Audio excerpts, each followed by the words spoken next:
ನಮಃ ಪರಮಗುರುಭ್ಯೋ ನಮಃ. ಶ್ರೀಮದಾನಂದತೀರ್ಥಭಗವತ್ಪಾದಾಚಾರ್ಯ ಗುರುಭ್ಯೋ ನಮಃ. ಸ್ವಸ್ತಿ ಶ್ರೀರಸ್ತು ಮೇ ಶಸ್ತಂ ನಿಸ್ತುಲಾ ನಿಸ್ತುಲಾತ್ ಪುನಃ ವಸ್ತುನೋ ಅವಸ್ತುನೋ ನಿತ್ಯಂ ಸಮಸ್ತೌ ವ್ಯಸ್ತಯೋಗತಃ. ನಮಃ ಪರಸ್ಮೈ ಪುರುಷಾಯ ಭೂಯಸೇ ಸದುದ್ಭವಸ್ಥಾನ ನಿರೋಧಲೀಲಯ ಗೃಹೀತ ಶಕ್ತಿತ್ರತಯಾಯ ದೇಹಿನಾಮಂತರ್ಧ್ರುವಾಯಾನುಪಲಭ್ಯವರ್ತ್ಮನೆ. ಭೂಯೋ ನಮಃ ಸದ್ಗುರುಜಿನಚ್ಛಿದೆ ಸತಾಮಸಂಭವಾಯಾಖಿಲ ಸತ್ವಮೂರ್ತಯೇ. ಪುಂಸಾಂ ಪುನಃ ಪಾರಮಹಂಸ ಆಶ್ರಮೇ ವ್ಯವಸ್ಥಿತಾನಾಮನುಮೃಗ್ಯದಾಶುಷೆ. ಪುರಾ ಮಯಾ ಪ್ರೋಕ್ತಮಜಾಯ ನಾಭ್ಯೇ ಪದ್ಮೇ ನಿಷಣ್ಣಾಯ ಮಮಾದಿಸರ್ಗೇ ಜ್ಞಾನಂ ಪರಂ ಮನ್ಮಹಿಮಾವಭಾಸಂ ಯತ್ಸೂರಯೋ ಭಾಗವತಂ ವದಂತಿ. ಅಶೇಷ ವಾಗ್ಜಾಡ್ಯಮಲಾಪಹಂತ್ರೀ ನವಂ ನವಂ ಸ್ಪಷ್ಟಸುವಾಕ್ಪ್ರದಾಯಿನಿ ಮಮೇಹ ಜಿಹ್ವಾಗ್ರಸುರಂಗನರ್ತಕೀ ಭವ ಪ್ರಸನ್ನಾ ವದನೆ ಚ ಮೇ ಶ್ರೀ. ಧರ್ಮ ವಿಜ್ಞಾನ ವೈರಾಗ್ಯ ಪರಮೈಶ್ವರ್ಯಶಾಲಿನಃ ಆನಂದತೀರ್ಥ ಭಗವತ್ಪಾದಾನ್ ವಂದೇ ನಿರಂತರಂ. ಭವತಿ ಯದನುಭಾವಾದೇಡಮೂಕೋಪಿ ವಾಗ್ಮೀ ಜಡಮತಿರಪಿ ಜಂತುರ್ಜಾಯತೆ ಪ್ರಾಜ್ಞಮೌಲಿಃ. ಸಕಲವಚನಚೇತೋ ದೇವತಾ ಭಾರತೀ ಸಾ ಮಮ ವಚಸಿ ನಿಧತ್ತಾಂ ಸನ್ನಿಧಿಂ ಮಾನಸೇ ಚ. ಯಸ್ಯ ವಾಕ್ಕಾಮಧೇನುರ್ನಃ ಕಾಮಿತಾರ್ಥಾನ್ ಪ್ರಯಚ್ಛತಿ ಸೇವೇತಂ ಜಯಯೋಗೀಂದ್ರಂ ಕಾಮಬಾಣಚ್ಛಿದಂ ಸದಾ. ಶ್ರೀಮತೋ ರಾಘವೇಂದ್ರಸ್ಯ ನಮಾಮಿ ಪದಪಂಕಜೇ ಕಾಮಿತಾಶೇಷಕಲ್ಯಾಣ ಕಲನಾಕಲ್ಪಪಾದಪೌ. ಸತ್ಯಂ ಸತ್ಯಂ ಪುನಃ ಸತ್ಯಂ ವಿಷ್ಣುತೀರ್ಥಪ್ರಸಾದತಃ ಸರ್ವೇ ಕಾಮಾ ಭವಂತೇವ ಶಪಥೋ ಬಿಂಬಸನ್ನಿಧೌ. ಶಾಸ್ತ್ರೇಷು ಪಾರದೃಶ್ವಾನಂ ಶಾಸ್ತ್ರಜ್ಞೇಷು ಚ ವತ್ಸಲಂ ಭಕ್ತದೀನೋದ್ಧಾರಕರಂ ಸತ್ಯಾತ್ಮಾನಂ ಯತಿಂ ಭಜೆ. ವಿದ್ಯಾಪೀಠ ವಿಧಾತಾರಂ ವಿದ್ಯಾವಾರಿಧಿ ಚಂದಿರಂ ವಿದ್ಯಾರ್ಥಿವತ್ಸಲಂ ವಂದೇ ಮಹಾಮಹಿಮ ಸದ್ಗುರುಂ. ಆಪಾದಮೌಳಿ ಪರ್ಯಂತಂ ಗುರುಣಾಂ ಆಕೃತಿಂ ಸ್ಮರೇತ್ ತೇನ ವಿಘ್ನಾಃ ಪ್ರಣಶ್ಯಂತಿ ಸಿದ್ಧಂತಿ ಚ ಮನೋರಥಾಃ. ಹರಿ ಓಂ ಹರಿ ಓಂ ಹರಿ ಓಂ. ನಿನ್ನೆ ದಿವಸ ಮೌನವನ್ನು ಹೇಳಿ ಕೊಟ್ಟರು. ಮೌನ ಶಿಕ್ಷೆತ್. ಮೌನ ಅಂದ್ರೇನು? ಮೌನವನ್ನು ಯಮನಿಯಮ ಎರಡರಲ್ಲೂ ಸೇರಿಸಿದ್ದಾರೆ. ಮೌನ ಯಮವೂ ಹೌದು, ನಿಯಮವೂ ಹೌದು. ಅಂದರೆ ಸಂದರ್ಭ ಬಂದಾಗ ಆಚರಣೆ ಮಾಡುವ ನಿಯಮ, ನಿರಂತರವಾಗಿ ಮಾಡಬೇಕಾದದ್ದು ಹೌದು. ಪ್ರಸಂಗ ಬಂದಾಗ ಬಿಡೋದು ಅಂತಲ್ಲ. ಹಾಗೆ ಮೌನವನ್ನು ಆಚರಣೆ ಮಾಡಬೇಕು. ಆದರೆ ಮೌನ ಅಂದರೆ ಸುಮ್ಮನೆ ಇರೋದು ಅಂತ ಅರ್ಥವಲ್ಲ. ಮೌನ ಅಂದರೆ ವ್ಯರ್ಥ ಮಾತಾಡದೇ ಇರೋದು, ಭಗವದ್ ವಿಷಯವಲ್ಲದೆ ಇದ್ದದ್ದರ ಬಗ್ಗೆ ಮಾತಾಡದೇ ಇರೋದು, ಭಗವಂತನ ವಿಷಯವಲ್ಲದೆ ಇದ್ದದ್ದನ್ನು ಚಿಂತನೆ ಮಾಡದೇ ಇರೋದು, ಅದನ್ನು ಮಾತಾಡದೇ ಇರೋದೇ ಮೌನ. ಯಾಕಂದರೆ ಮೌನ ದೊಡ್ಡ ತಪಸ್ಸು ಅಂತ ಹೇಳಿದ್ದಾರೆ. ತಪಸ್ಸುಗಳಿಗೆಲ್ಲ ಮುನಿಗಳು ಅಂತ ಕರೀತಾರೆ. ಮುನಿ ಅಂದ್ರೇನು? ಮೌನ ಉಳ್ಳವನು ಅಂತಲೇ ಅರ್ಥ. ಮೌನ ಉಳ್ಳದ್ರಿಂದ ಮುನಿ ಅಂತ ಕರೆದ್ರು ಅವರನ್ನು. ಅದು ಮೌನಿ ಅಂತ ಅನ್ನೋದು ಮುನಿ ಅಂತ ಆಗಿದೆ. ದೊಡ್ಡ ತಪಸ್ಸು ಅಂತಂದರೆ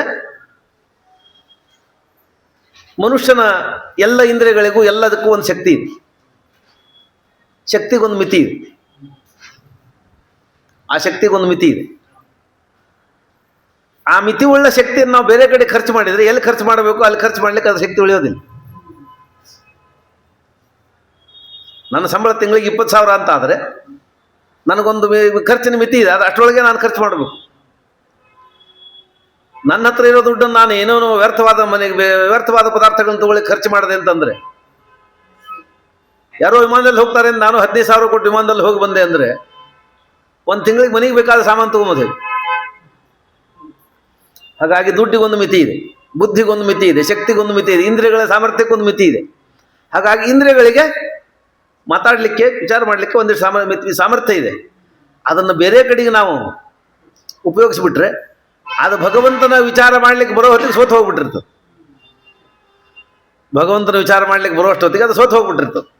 ಆವಾಗ ಅದಕ್ಕೇನು ಮಾಡಲಿಕ್ಕೆ ಆಗೋದಿಲ್ಲ.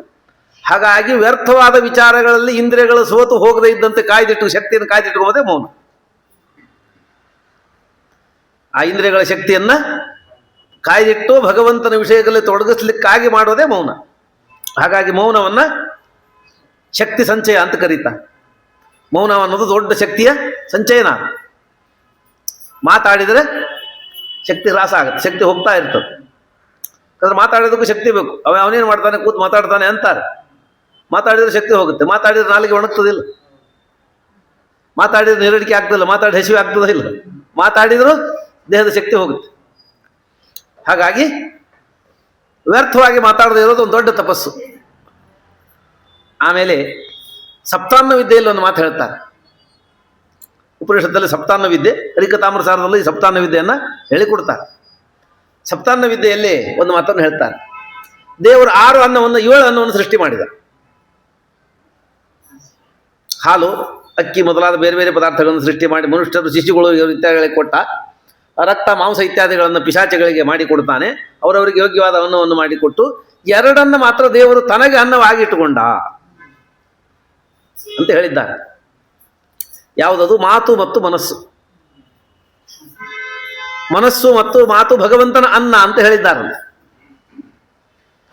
ನಮ್ಮ ಮಾತು, ನಮ್ಮ ಮನಸ್ಸು ಭಗವಂತನ ಅನ್ನ ಅಂತ ಅದನ್ನು ಸ್ವೀಕಾರ ಮಾಡ್ತಾರೆ.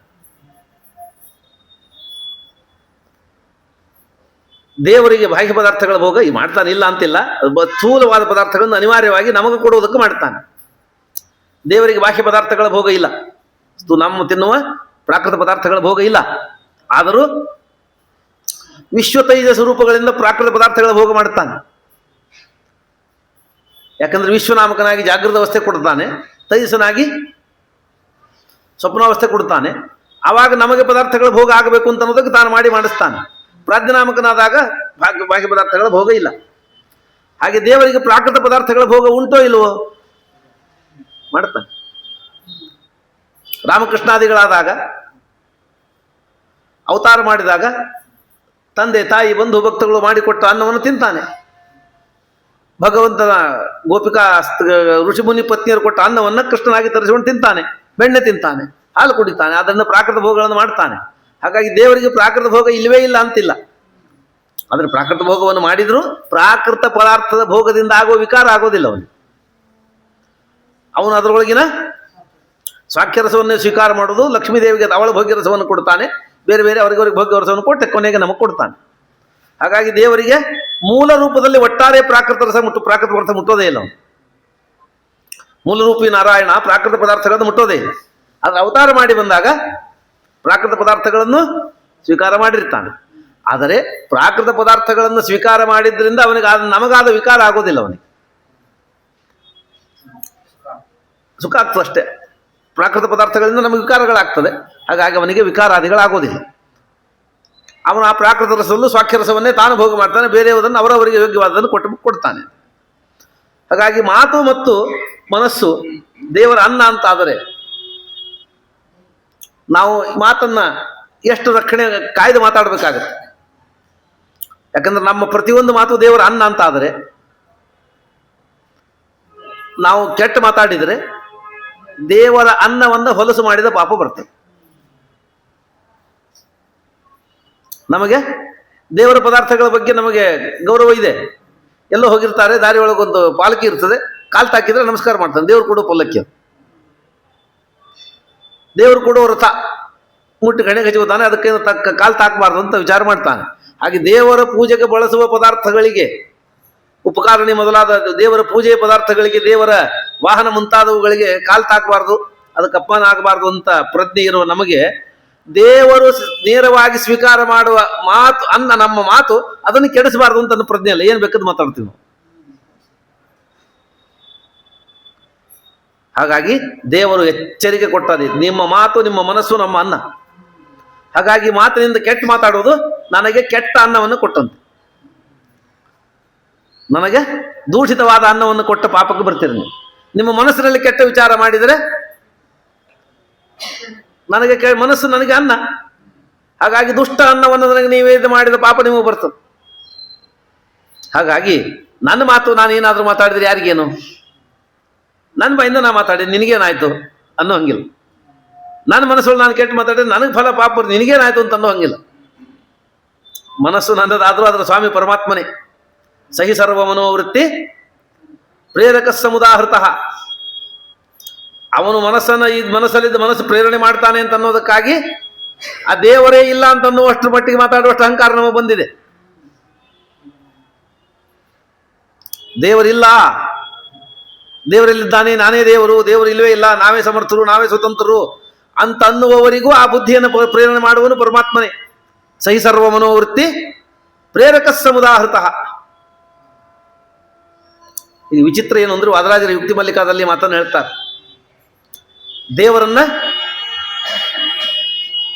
ಇಲ್ಲ ಅಂತ ಅನ್ನೋದು, ದೇವರ ಗುಣಗಳಿಲ್ಲ ಅಂತ ಅನ್ನೋದು, ದೇವರ ಬಗ್ಗೆ ನಿಂದನೆ ಮಾಡೋದು, ದೇವರನ್ನ ವಿರೋಧ ಮಾಡೋದು, ಮಾಡುವವರು ಕೂಡ ಬೆಳಗ್ಗೆಯಿಂದ ಸಾಯಂಕಾಲ ತನಕ ದೇವರ ವಿರೋಧ ಮಾಡಿ ಮಾಡಿ ಮಾಡಿ ಮಾಡಿ ಕೊನೆಗೆ ಆ ದೇವರ ಆಶ್ರಯದಲ್ಲೇ ಬಂದು ದೇವರ ಆಶ್ರಯದಲ್ಲೇ ಮಲ್ಕೋಬೇಕು, ದೇವರ ಆಶ್ರಯವನ್ನೇ ಪಡಿಬೇಕು. ಯಥಾ ಪಕ್ಷಿ ದಿಶಂ ದಿಶಂ ಪತಿತ್ವ ಅನ್ಯತ್ರ ಆಯತನ ಮಲಬ್ಧ್ವಾ ಬಂಧನಮೇವ ಉಪಾಶ್ರೀಯತೆ. ಉಪನಿಷತ್ ಹೇಳ್ತದೆ. ಪಕ್ಷಿ ಹಿಂದೆಲ್ಲ ಶಕುನ ಹೇಳೋರು ಅಂತ ಬರ್ತಿದ್ರು, ಸುಡುಗಾಡಿಸಿದ್ರು ಅಂತ ಹೇಳಿ ಆ ಸ್ಮಶಾನಗಳಲ್ಲಿ ಮಳೆ ಹೊಡೆದು ಪಕ್ಷಿ ಕಟ್ತಾ ಇದ್ರು. ಪಕ್ಷಿಗಳನ್ನು ಕಟ್ಟಿ ಬೆಳಗಿನ ಹೊತ್ತು ಆ ಪಕ್ಷಿ ಯಾವ ದಿಕ್ಕಿಗೆ ತಿರುಗ್ತದೆ ಅದನ್ನು ನೋಡ್ಕೊಂಡ್ಬಂದು ಊರಲ್ಲಿ ಭವಿಷ್ಯ ಹೇಳ್ತಿದ್ರು. ಶಾಕುನಿಕರು ಅಂತ ಕರೀತಾರೆ, ಶಕುನ ಪಕ್ಷಿ ಹೇಳೋರು ಅಂತೇಳಿ. ಸ್ಮಶಾನಗಳಲ್ಲಿ ಪಕ್ಷಿ ಕಟ್ಟಿ ಆ ಪಕ್ಷಿ ಓಡಾಡೋದ್ರ ಮೇಲೆ ಬಂದು ಅವರು ಭವಿಷ್ಯ ಹೇಳ್ತಿದ್ರು. ಹೇಳಿ ಅಕ್ಕಿ ಏನು ಇಸ್ಕೊಂಡು ಹೋಗ್ತಿದ್ರು. ಅವರು ಒಂದು ಮಳೆ ಹೊಡೆದು ಒಂದು ಕಟ್ಟಿಗೆ ಗೂಟ ಬಡದು ಅದಕ್ಕೊಂದು ದಾರ ಕಟ್ಟಿ ಪಕ್ಷಿ ಕಟ್ತಾರೆ. ಆ ಪಕ್ಷಿ ಹೋಗ್ಬೇಕು ಅಂತ ಹೋಗ್ತದೆ, ಹೋಗ್ಬೇಕು ಅಂತ ಮುಂದೆ ಹೋಗ್ತದೆ. ಎಲ್ಲಿ ತನಕ ಹೋಗ್ತದೆ? ಆ ದಾರ ಎಲ್ಲಿ ತನಕ ಬರ್ತೋ ಅಲ್ಲಿ ತನಕ ಹೋಗ್ತದೆ. ಅಲ್ಲಿ ತನಕ ಹೋಗೋ ತನಕ ನಾನು ಸ್ವತಂತ್ರ ಅನ್ಕೊಂಡಿರ್ತದೆ, ಹೋಗ್ತೀನಿ ಅಂತ ಅನ್ಕೊಂಡಿರ್ತದೆ. ಯಾವಾಗ ಆ ದಾರ ಜಗ್ತು, ನನಗೆ ಮುಂದೆ ಹೋಗ್ಲಿಕ್ಕೆ ಆಗೋದಿಲ್ಲ, ನನಗೆ ಸ್ವಾತಂತ್ರ್ಯ ಇಲ್ಲ ಅಂತ ಗೊತ್ತಾಗುತ್ತೆ. ಜೀವನೂ ಅಷ್ಟೇ, ತನ್ನ ಮಾತೆಲ್ಲ ಚೆನ್ನಾಗಿ ನಡೆಯೋ ಕಾಲಕ್ಕೆ, ಅಧಿಕಾರ ದುಡ್ಡು ಸಂಪಾದನೆ ಚೆನ್ನಾಗಿ ನಡೆಯೋ ಕಾಲಕ್ಕೆ ನನ್ನಂಥವ್ರು ಯಾರಿಲ್ಲ, ನಾನು ಹಿಂಗೆ ಇರ್ತೀನಿ, ನಾನು ಸರ್ವತಂತ್ರ ಸ್ವತಂತ್ರ ಅಂತ ಅನ್ಕೋತಾನೆ. ಯಾವಾಗ ಕಷ್ಟ ಬಂತು ಆವಾಗ ಗೊತ್ತಾಗುತ್ತೆ ಜೀವನ ಎಲ್ಲ ನನ್ನ ಇಚ್ಛೆಯಂತೆ ನಡೆಯೋದಿಲ್ಲ. ಜೀವನವನ್ನು ನಡೆಸುವವ, ನಿಯಮನ ಮಾಡುವ ಬೇರೊಬ್ಬನು ಇದ್ದಾನೆ, ನನ್ನ ಇಚ್ಛೆಯಂತೆ ನನ್ನ ಜೀವನ ನಡೆಯೋದಿಲ್ಲ ಅಂತ ಆವಾಗ ಗೊತ್ತಾಗುತ್ತೆ. ಹಾಗಾಗಿ ದೇವರ ಸ್ಮರಣೆ ಬರಬೇಕು ಅಂದ್ರೆ ಒಂದಿಷ್ಟು ಕಷ್ಟ ಇರಬೇಕಂತ. ಸುಖ ಇದ್ದಾಗಲೂ ದೇವರನ್ನು ಸ್ಮರಣೆ ಮಾಡುವ ಉತ್ತಮ ಜೀವರಿದ್ದಾರೆ, ಅಂಥವ್ರು ಸುಖ ಇದ್ದಾಗಲೂ ಮಾಡ್ತಾರೆ. ದೇವತೆಗಳು ಕಷ್ಟ ಬಂದದ್ದಕ್ಕಾಗಿ ದೇವರ ಸ್ಮರಣೆ ಮಾಡೋರಲ್ಲ, ಅವರು ದೇವರ ಸ್ಮರಣೆ ಮಾಡೋ ಸ್ವಭಾವ ಆದ್ದರಿಂದ ಮಾಡ್ತಾರೆ. ಆದರೆ ಸಾಮಾನ್ಯ ಸ್ವಲ್ಪ ಕಡಿಮೆ ಯೋಗ್ಯತೆಯವರಿಗೆ ಕಷ್ಟ ಬಂದರೆ ಕಷ್ಟ ಪರಿಹಾರಕ್ಕಾಗಿ ದೇವರ ಹತ್ರ ಹೋಗ್ತೀವಿ ನಾವು. ಹಾಗಾಗಿ ಕಷ್ಟನೂ ಬರಬೇಕಂತ ಕುಂತಿದೇವಿ ಕೇಳ್ತಾರೆ. ಕೃಷ್ಣ ದ್ವಾರಕಕ್ಕೆ ಹೊರಟಿದ್ದ, ಪರೀಕ್ಷಿತನನ್ನು ಬದುಕಿಸಿದ. ಬದುಕಿಸಾಯ್ತು, ನಮಸ್ಕಾರ ಮಾಡಿದ್ರು, ಹೋಗಿ ಬರ್ತೀನಿ ಅಂತ ಹೊರಟ. ಅವಾಗ ಸೋದರತ್ತನ ಕೇಳ್ದ, ಏನು ಬೇಕು ನಿನಗೆ ಅಂತ ಹೇಳಿ. ಏನು ಕೇಳ್ಬೇಕು ನೋಡ್ರಿ ಕುಂತಿ. ವಿಪದ ಸಂತು ನಶ್ಯತ್ ತತ್ರ ತತ್ರ ಜಗತ್ಪತೆ ಭವತೋ ದರ್ಶನಂ ಮೆಚ್ಚಾತ ಪುನರ್ಭವ ದರ್ಶನಂ. ನನಗೆ ಸ್ವಲ್ಪ ಕಷ್ಟ ಕೊಡು ಅಂದ್ಲ. ಯಾಕಂದ್ರೆ ಕಷ್ಟ ಬಂದರೆ ನಿನ್ನ ಸ್ಮರಣೆ ಬರ್ತದೆ, ಕಷ್ಟ ಬಂದರೆ ನಿನ್ನ ಸ್ಮರಣೆ ಮಾಡ್ತೀನಿ, ಆವಾಗ ನೀನು ಬರ್ತಿ. ಕಷ್ಟ ಇಲ್ಲ ಅಂದ್ರೆ ನಾವು ನಿನ್ನನ್ನು ಮರೆತು ಬಿಡ್ತೀವಿ, ಕಷ್ಟ ಕೊಡು ಅಂದ್ಲಂತ. ಕುಂತಿ ಅಷ್ಟು ಕಷ್ಟಪಟ್ಟ ಹೆಣ್ಣುಮಕ್ಕಳು ಜಗತ್ತೊಳಗೆ ಯಾರೂ ಇಲ್ಲ. ಕುಂತಿ ಅಷ್ಟು ಕಷ್ಟಪಟ್ಟ ಹೆಣ್ಣುಮಕ್ಕಳು ಯಾರೂ ಇಲ್ಲ. ಹುಟ್ಟಿನಿಂದಲೇ ಕಷ್ಟದಲ್ಲೇ ಬೆಳೆದವು. ಸಣ್ಣವಳಿದ್ದಾಗಲೇನೆ ಅವಳು ಹೇಳ್ದೆ ಕೇಳಿದೆ ಕುಂತಿ ಭೋಜ ಇನ್ನೊಬ್ಬನಿಗೆ ದತ್ತು ಕೊಟ್ಬಿಟ್ಟು ಆಕೆನು. ಇನ್ನು ಅಲ್ಲಿ ಬೆಳೆದ್ಲು. ಅಲ್ಲಿ ಚಿಕ್ಕ ವಯಸ್ಸಲ್ಲಿ ದೂರ್ವಾಸರ ಸೇವೆಗೆ ಹಚ್ಚಿದ್ರು ಆಕೆನು. 12 ವರ್ಷ ದೂರ್ವಾಸರ ಸೇವೆ ಮಾಡ್ಬೇಕಾಯ್ತು ಸಣ್ಣ ವಯಸ್ಸಲ್ಲಿ. ದೂರ್ವಾಸರು ಕೂತ್ರೆ ನಿಂತರೆ ಶಾಪ ಕೊಡು ಅಂತ ದೂರ್ವಾಸರ ಸೇವೆ ಮಾಡಿ ಅವರಿಂದ ವರ ಪಡೆದ್ಲು. ಆ ಕುತೂಹಲದಿಂದ ಆ ವರವನ್ನು ಪರೀಕ್ಷೆ ಮಾಡಬೇಕು ಅಂತ ಹೋದಾಗ ಕರ್ಣ ಹುಟ್ಟುಬಿಟ್ಟ ಬಾಲ್ಯಾವಸ್ಥೆಯಲ್ಲಿ. ಈಗ ಲೋಕಾಪವಾದಕ್ಕಾಗಿ ಹೆದರಿ ಬಿಡಬೇಕಾಯ್ತು. ಆಮೇಲೆ ಪಾಂಡುವಿನ ಜೊತೆಗೆ ಮದುವೆಯಾಗಿ, ಇನ್ನೇನು ಪಾಂಡುವಿನ ಜೊತೆಗೆ ಮದುವೆ ಆಯಿತು ಒಂದು ಸ್ವಲ್ಪ ದಿವಸದಲ್ಲಿ ಪಾಂಡು ರಾಜ ದಿವಂಗತನಾಗಿಬಿಟ್ಟ. ಆಮೇಲೆ ಈ 5 ಜನ ಮಕ್ಕಳನ್ನು ರಕ್ಷಣೆ ಮಾಡುವ ಸಂದರ್ಭದಲ್ಲಿ ಯಾರು ತನ್ನ ಮಕ್ಕಳನ್ನು ಕೊಲ್ಲಬೇಕು ಅಂತ ಪ್ರಯತ್ನ ಮಾಡ್ತಾರೆ ಅವ್ರ ಜೊತೆಗೆ ಇರಬೇಕಾದ ಅನಿವಾರ್ಯತೆ ಆಕೆ. ಯಾವ ಮಕ್ಕಳೆಲ್ಲ ದೇವತೆಗಳನ್ನು ಮಕ್ಕಳಾಗಿ ಪಡೆದಿದ್ಲು ಅವರೆಲ್ಲ ವನವಾಸಕ್ಕೆ ಹೋದರೆ ಅವಳು ತನಗೆ ಕಷ್ಟ ಕೊಟ್ಟವರ ಮನೆಯಲ್ಲೇ ಇರಬೇಕು ಪ್ರಸಂಗ ಬಂತು. ಅಲ್ಲಿ ವಿದುರನ ಜೊತೆಗೆ ಇರ್ತಾಳೆ. ಅಂತೂ ಹೀಗೆ ಜೀವನ ಪೂರ್ತಿ ಕಷ್ಟದಲ್ಲೇ ಕಳೆದವಳು ಕುಂತಿ. ಆದರೆ ಕುಂತಿ ಅಂದ್ಲು, ವಿಪದ ಸಂತನ ಶಶ್ವತ, ನಮಗೂ ಸ್ವಲ್ಪ ಕಷ್ಟ ಕೊಡಪ್ಪ, ಕಷ್ಟ ಕೊಟ್ಟರೆ ನಿನ್ನ ಸ್ಮರಣೆ ಬರ್ತದೆ. ಅದಕ್ಕೆ ದಾಸರಂದ್ರು, ಹಿಂದೆಯನ್ನ ಬೈದವರೆಲ್ಲ ಅಂಧಣವೇರಲಿ, ಮುಂದೆಯನ್ನ ಬೈಯುವವರೆಲ್ಲ ಅಂದನ ವೇರಲ್ಲಿ ಹಿಂದೆ ಕುದುರೆ ಕಟ್ಟಿ ಮೇರೆಯಲ್ಲಿ ಅವ್ರಿಗೆಲ್ಲ ಭಾಳ ಒಳ್ಳೇದಾಗಲಿ, ನನ್ನ ಬೈದವ್ರಿಗೆ ಯಾರು ಏನು ತೊಂದರೆ ಆಗೋದು ಬೇಡ ಅಂದ್ರು ಅವ್ರು. ನಮಗೇನು ಕಷ್ಟ ಕೊಟ್ಟವರೇ ನಮ್ಮ ಗುರುಗಳು, ತೊಂದರೆ ಕೊಟ್ಟವರೇ ನಮ್ಮ ನಿಜವಾದ ಗುರುಗಳು ಅಂತ. ಅದಕ್ಕೆ ಅಂದ್ರು ಸುಖವಾಗಿದ್ದು ಬಿಟ್ರೆ ಮನುಷ್ಯ ಕಷ್ಟ ಇದ್ರೆ ಹರಕೆ ಹೊತ್ತು ಗೊತ್ತಾನೆ. ಕಷ್ಟ ಇದ್ರೆ ಅಲ್ಲಿ ಬರ್ತೀನಿ ಇಲ್ಲಿ ಬರ್ತೀನಿ ಅದು ಮಾಡ್ತೀನಿ ಇದು ಮಾಡ್ತೀನಿ ಅಂತ ಹರಕೆ ಕಟ್ಟು ಗೊತ್ತಾನೆ. ಸುಖವಾಗಿದ್ದರೆ ಗೋರಿಕೆ ಹೊಡಿತಾನೆ. 11 ಗಂಟೆ 12 ಗಂಟೆಗೆ ಎದ್ದು ಹಲ್ಲು ತಿಕ್ಕೊಳ್ಳದೆ ಚಹಾ ಕುಡದೆ ಮುಂದಿನ ಶುರುವಾಗ್ತದೆ ವ್ಯಾಪಾರ. ಹಾಗಾಗಿ ಕಷ್ಟ ಇರಬೇಕು. ಹಾಗಾಗಿ ಕಷ್ಟನೂ ದೇವರು ಕೊಟ್ಟ ಅನುಗ್ರಹ ಅಂತ ತಿಳ್ಕೋಬೇಕು.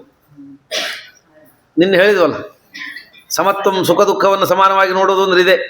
ಸುಖ ಅಷ್ಟೇ ಅಲ್ಲ, ದೇವರು ಕೊಟ್ಟ ಕಷ್ಟವೂ ನನಗೆ ಮಾಡಿದ ಅನುಗ್ರಹವೇ.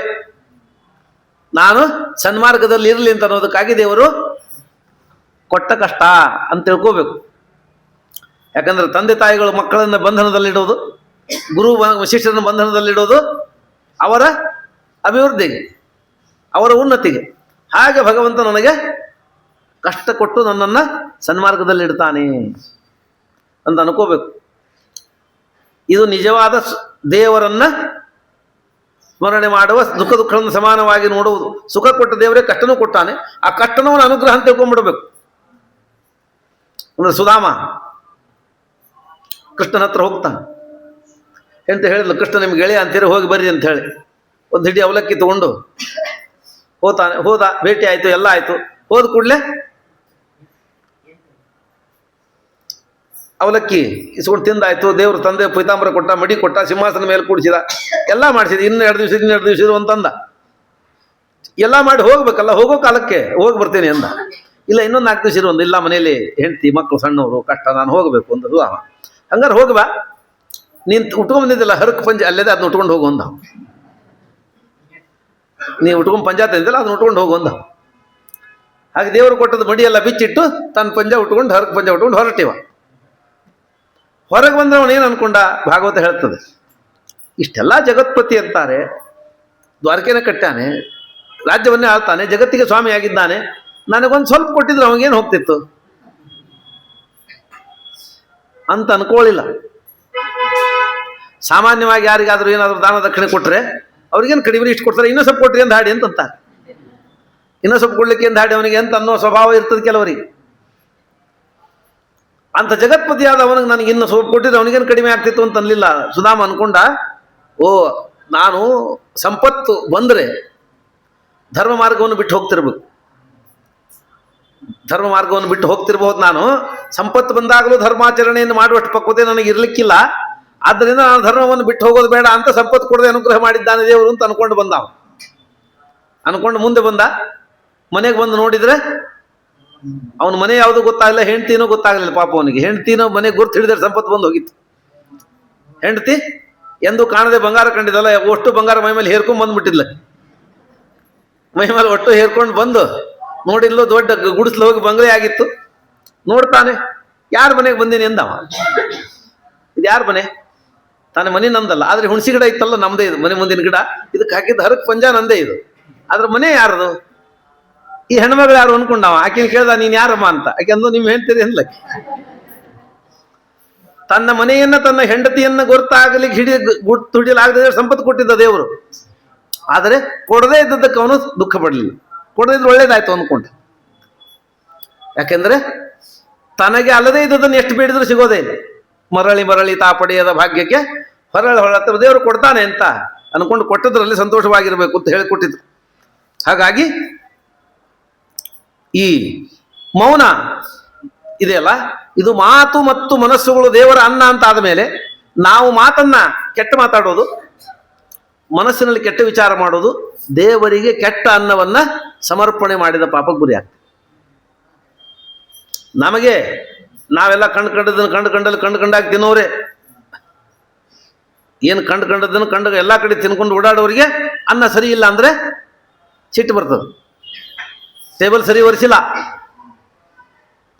ಆ ಟೇಬಲ್ ತೆಗೆದಾದ ಮೇಲೆ ಮತ್ತೆ ರೋಲ್ ಹಾಕಿಲ್ಲ, ಹೊಸ ರೋಲ್ ಹಾಕ್ಬೇಕು, ಬೇರೆ ಕ್ಲೀನ್ ಮಾಡಿ ತಟ್ಟಿ ಇರಬೇಕು. ಬಡಿಸೋರು ಟಿಪ್ ಟಾಕ್ ತಯಾರಾಗಿ ಬಂದಿಲ್ಲ, ನನಗೆ ಊಟ ಮಾಡ್ಲಿಕ್ಕೆ ಮನಸ್ಸು ಬರಲಿಲ್ಲ, ಅಲ್ಲಿ ಬಡಿಸೋರು ಅರ್ಶಿಸ್ತಿರ್ಲಿಲ್ಲ ಅಂತ ತಟ್ಟೆ ಹೊಲಿಸಿದ್ರು ಉಣ್ಣೋದಿಲ್ಲ, ಟೇಬಲ್ ಹೊಲಿಸಿದ್ರು ಉಣ್ಣೋದಿಲ್ಲ, ಕಲ್ಯಾಣ ಹೊಲಿಸಿದ್ರು ಉಣ್ಣೋದಿಲ್ಲ. ಇವನು ಬಡಿಸೋರು ಕೈ ಸರಿಗಿಲ್ಲ, ಬಕೆಟ್ ಸರಿಗಿಲ್ಲ, ಸೌಟ್ ಸರಿ ಇಲ್ಲ, 18 ನೋಡ್ತಾನೆ ತನಗೆ ತಿನ್ನಬೇಕು ಅಂತಾದರೆ.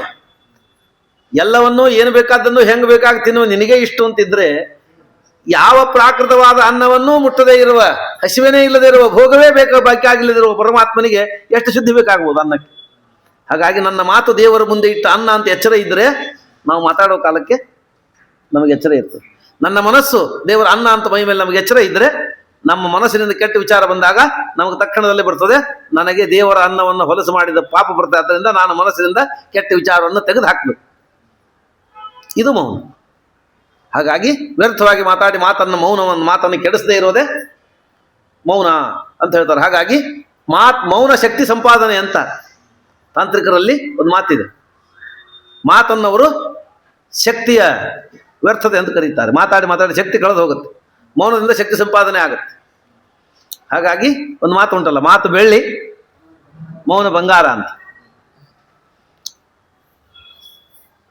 ಹಾಗಾಗಿ ಮಾತನ್ನ ಮೌನದ ಕೊಲೆ ಅಂದೊಬ್ಬನು. ಮೌನ ಅಂತ ಅನ್ನೋ ದೊಡ್ಡ ಸಾಮರ್ಥ್ಯ, ಶಕ್ತಿ ಅದು. ಮಾತಾಡಿ ಮೌನದ ಕೊಲೆ ಮಾಡ್ತಾರೆ ಅಂತ ನಾವು. ಮಾತು ಅಂತ ಅನ್ನೋದು ಮೌನದ ಕೊಲೆ ಮಾಡಿದಂತೆ ಅಂತಾನೆ ಒಬ್ಬ ವಿಮರ್ಶಕ.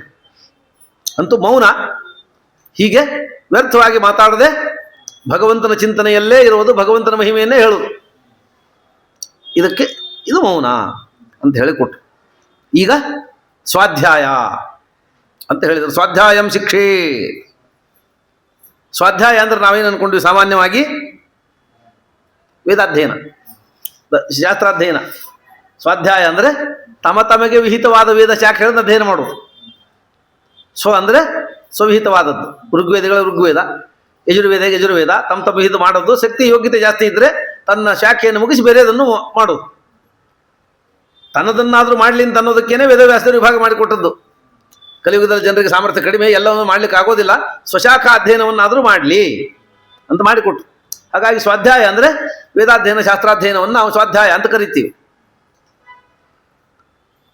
ಬೇರೆ ಕಡೆಗೆ ಸ್ವಾಧ್ಯಾಯ ಅಂತ ಅನ್ನೋದು ಸರಿ, ಅಧ್ಯಯನ ಮಾಡಬೇಕು ಅಂತ ಅನ್ನೋದೇನೋ ಸರಿನೇ, ಅದೇನೋ ತಪ್ಪು ಅಂತ ಅರ್ಥವಲ್ಲ. ಆದರೆ ಇಲ್ಲಿ ಸ್ವಾಧ್ಯಾಯ ಅಂತಂದರೆ ಬರೀ ತನಗೆ ವಿಹಿತವಾದ ಧರ್ಮ ವೇದಗಳನ್ನು ಓದುವುದು ಅಂತ ಅಷ್ಟೇ ಅರ್ಥವಲ್ಲ. ತಾನು ಈ ವೇದಗಳನ್ನು ಏನು ಓದ್ತಾನೆ, ಏನು ಶಬ್ದಗಳನ್ನು ಕೇಳ್ತಾನೆ, ಅವೆಲ್ಲವೂ ಭಗವಂತನ ನಾಮವೇ ಆಗಿದೆ ಅಂತ ತಿಳಿಯೋದು ಸ್ವಾಧ್ಯಾಯ. ವೇದಾಕ್ಷರಾಣಿ ಯಾವಂತಿ ಪಠಿತಾನಿ ದ್ವಿಜಾತಿಭಿ ತಾವಂತೆ ಹರಿನಾಮಾನಿ ಕೀರ್ತಿನಾನಿ ನ ಸಂಶಯ.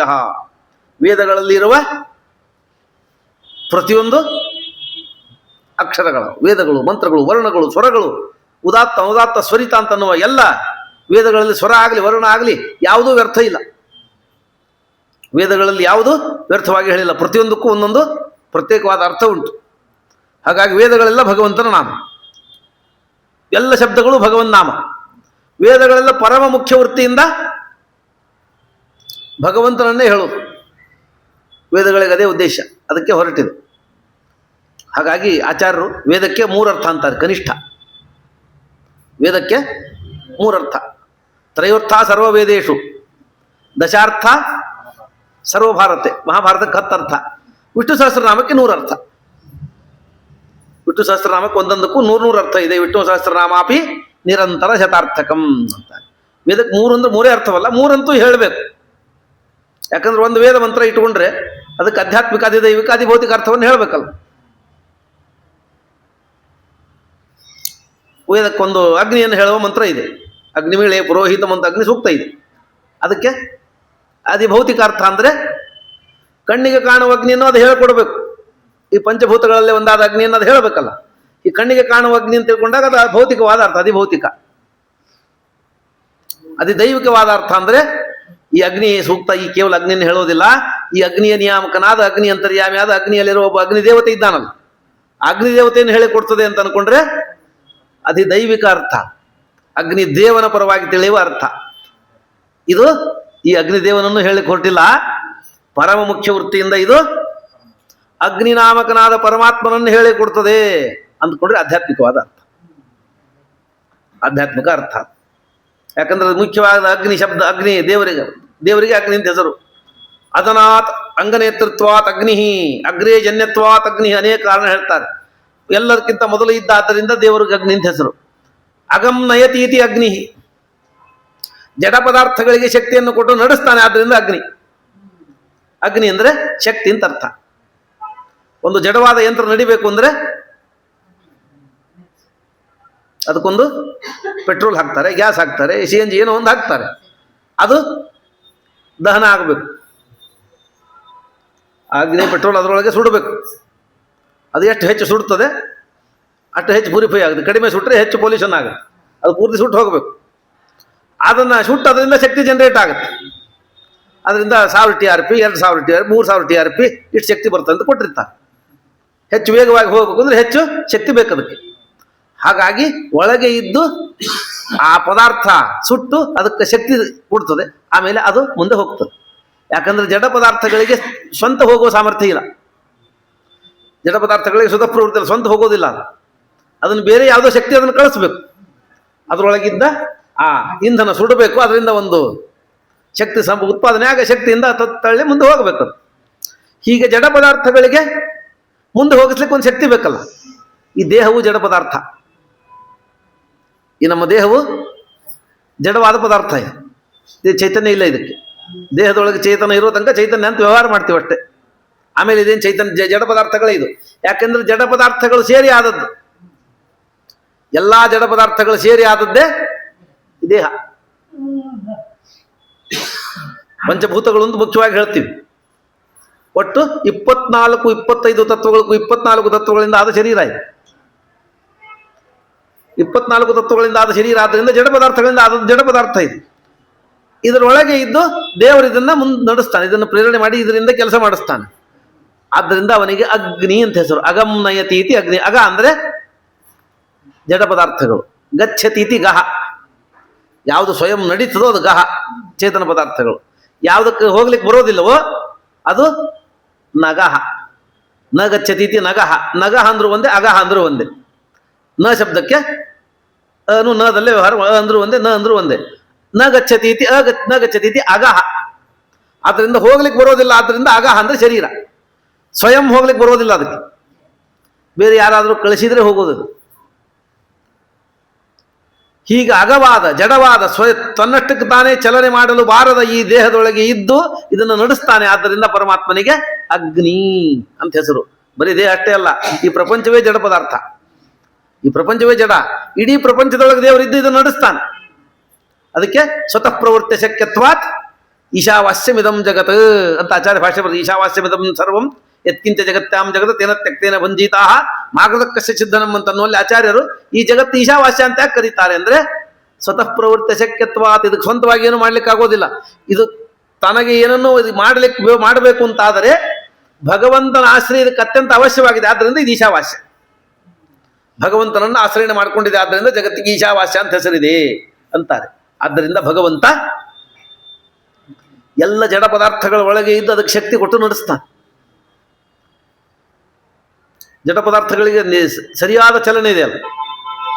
ಸೂರ್ಯ ಸರಿಯಾದ ಸಮಯಕ್ಕೆ ಹುಡ್ತಾನೆ, ಸರಿಯಾದ ಸಮಯಕ್ಕೆ ಅಸ್ತಂಗತನಾಗ್ತಾನೆ. ಮಳೆಗಾಲದೊಳಗೆ ಕಡಿಮೆ ಇರುತ್ತೆ ಶಾಖ, ಬೇಸಿಗೆ ಬಂದರೆ ಜಾಸ್ತಿ ಆಗುತ್ತೆ. ಹಾಗಾಗಿ ಸರಿಯಾದ ಸಮಯಕ್ಕೆ ಮಳೆಗಾಲ ಬರ್ತದೆ, ಸರಿಯಾದ ಸಮಯಕ್ಕೆ ಚಳಿಗಾಲ ಬರ್ತದೆ. ಈಗ ವರ್ಲ್ಡ್ ಗ್ಲೋಬಲ್ ವಾರ್ಮಿಂಗ್ ಆಗಿದೆ, ವ್ಯತ್ಯಾಸ ಆಗಿದೆ. ಸರಿ ಆಗೋದಿಲ್ಲ ಅಂದರೂ ಆಗ್ತದಲ್ಲ. ಒಂದು 4 ವರ್ಷ ಮಳೆಗಾಲ, 4 ವರ್ಷ ಚಳಿಗಾಲ, 4 ವರ್ಷ ಥಂಡಿ, ಹಿಂಗೇನಿಲ್ಲಲ್ಲ. ಸ್ವಲ್ಪ ಹೆಚ್ಚು ಕಡಿಮೆ ಆದರೂ ಸೀಸನ್ ಪ್ರಕಾರ ಬಂದೇ ಬರ್ತದೆ. ಹಾಗಾಗಿ ಇದೆಲ್ಲವನ್ನು ವ್ಯವಸ್ಥಿತವಾಗಿ ನಡೆಸೋರು ಯಾರು? ಯಾಕೆಂದರೆ ಪ್ರೇರಣೆ ಇಲ್ಲದ ಯಾವುದೂ ವ್ಯವಸ್ಥಿತವಾಗಿ ನಡೆಯೋದಿಲ್ಲ. ಯಾವುದಾದ್ರೂ ಒಂದು ಕೆಲಸ ವ್ಯವಸ್ಥಿತವಾಗಿ ನಡೀತದೆ ಅಂತಂದ್ರೆ ಅದರ ಹಿಂದೆ ಒಂದು ಇಂಜಿನಿಯರಿಂಗ್ ಬೇಕು, ಅದರ ಹಿಂದೆ ಒಂದು ವ್ಯವಸ್ಥೆ ಬೇಕು, ಒಬ್ಬ ನಿಯಾಮಕ ಬೇಕು. ಹೀಗೆ ಜಗತ್ತೆಲ್ಲ ಸರಿಯಾಗಿ ನಡೀತಿದೆ ಅಂತ ಆದರೆ ಇದನ್ನ ನಿಯಮನ ಮಾಡೋರು ಯಾರು? ಈ ಜಗತ್ತು ಇಷ್ಟು ಅದ್ಭುತವಾಗಿ ನಡೆಯುವಂಥ ವ್ಯವಸ್ಥೆ ಮಾಡಿ ನಡೆಸೋರು ಯಾರು? ಅವನೇ ಪರಮಾತ್ಮ. ಆದ್ದರಿಂದ ಪರಮಾತ್ಮ ಅಗ್ನಿ.